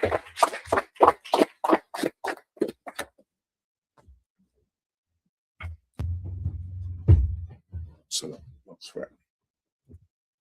Number 622. Yabaraki Yahweh. Wayashamaraka. Ya'ar Yahweh. Panyawa. Alyaka. Wayakanka. Yashar Yahweh. Panyawa. Alyaka. Wayashamlaka. Shalom. Yahweh. Bahashim. Yahweh Shah. Barak. Rapah. Magun. Hagun. Shapataya, Shapataya, Shapataya, Shapataya, Shapataya, Shapataya. Bahashim Yahweh Shah. Bahashim Yahweh Shah. Tawada Aman. Tawada. Congratulations. Congratulations. Congratulations. Well done. One more, sir. No, please. One more. Who's that? Shabbat. Yeah. So. All right, all right. Oh, listen, this next brother here, Road he's dog. like a brick in the wall. He reminds me of Captain Yagawa in DC, where boy, I may cry when Yagawa left DC. I hear that. He's like the brick in the wall. You only miss him when he ain't there. I Like hear now, that. when he ain't there, you're like, oh shit, he ain't there. But Officer Bukwashia, I know we announced it a few weeks ago. I would just like to make it official tonight. This brother had his selfless dedication to the work of the Lord. I mean, he found the truth in Canada, sir, and stayed in and drove everywhere and came down to DC to transfer him from the slavery, lose the slavery, jam him up, all kind of issues, and he would always rely on the school to solve the stuff with sluts. He'd always rely on the school, call for counsel with every single problem, like if stuff he don't have to call about. Like he trusts in this thing here. He trusts in it. And sometimes he would admit, I don't understand what you're telling me. I don't even think it's gonna work. You telling me, so I'll do it.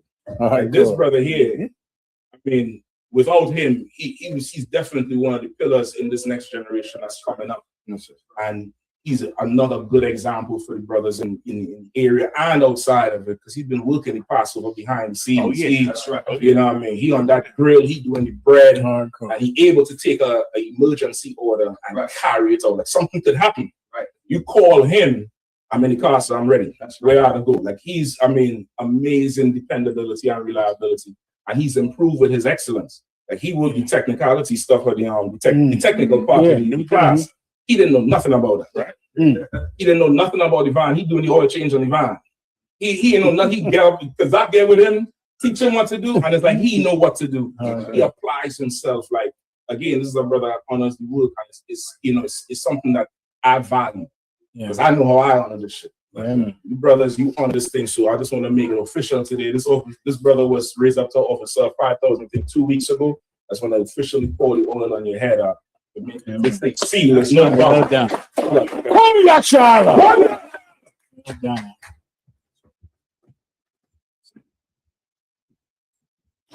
Repeat. They running up and down DC, Maryland, and Virginia. They tearing up shop. You know that. Yabaraka Yahweh. Yabaraka Yahweh. Wayashamaraka. Shamaraka. Yahweh Yahweh. Panyawa. Alyaka. Wayakanka.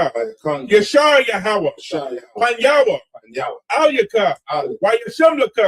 Shalom. Shalom. Yahweh. Bahashim. Yahweh Shai. Barak. Rapah. Magun. Hagun. Bakwasha. Bahashim Yahweh Shai. Bahashim Yahweh Shai. The water Aman. The water Aman. Well done. Come ya, Charlotte. Well done. Good job.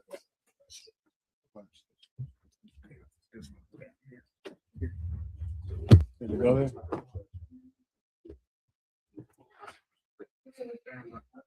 I have one more, so the sister that's going to the car. Okay, that's right.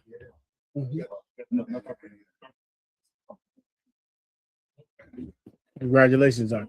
Wow, well done, brother. Good job, bro. Good job. Congratulations, brother. Congratulations. Congratulations, trooper. Good job. No sign of Christ. So this is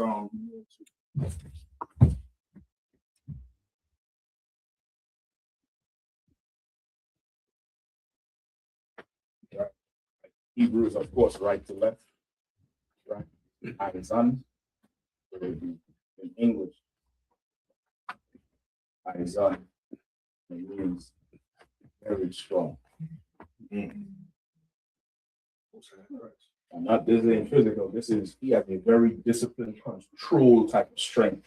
I hear that. I mean, I listen. It's gonna be hell on these streets when you start talking.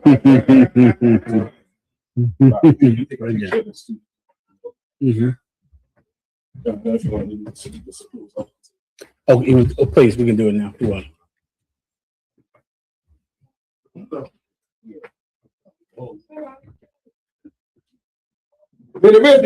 Mad Shabbat.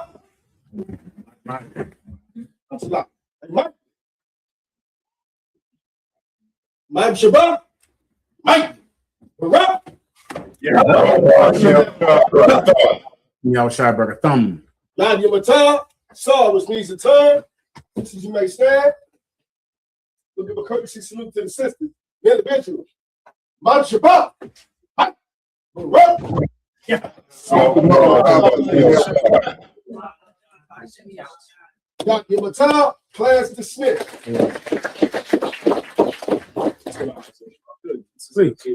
Come on with it. One more. Shalom Israel, with the Israelite School of Universal Practical Knowledge, and you know what time it is. It's the Lord's 57th annual Passover, and it's going to be held in Houston, Texas on April 4th. Don't forget, bring your family, bring your friends, because this is going to be the time that so-called blacks, Latinos, and Native Americans can come under one roof in one house and to serve the Lord. It's that time. $200 per person. Don't forget, over the age of 17. Don't forget the Lord's Passover. It's coming. Kingdoms ours, all the heathens forbidden. The chosen bow down to no one. It was written.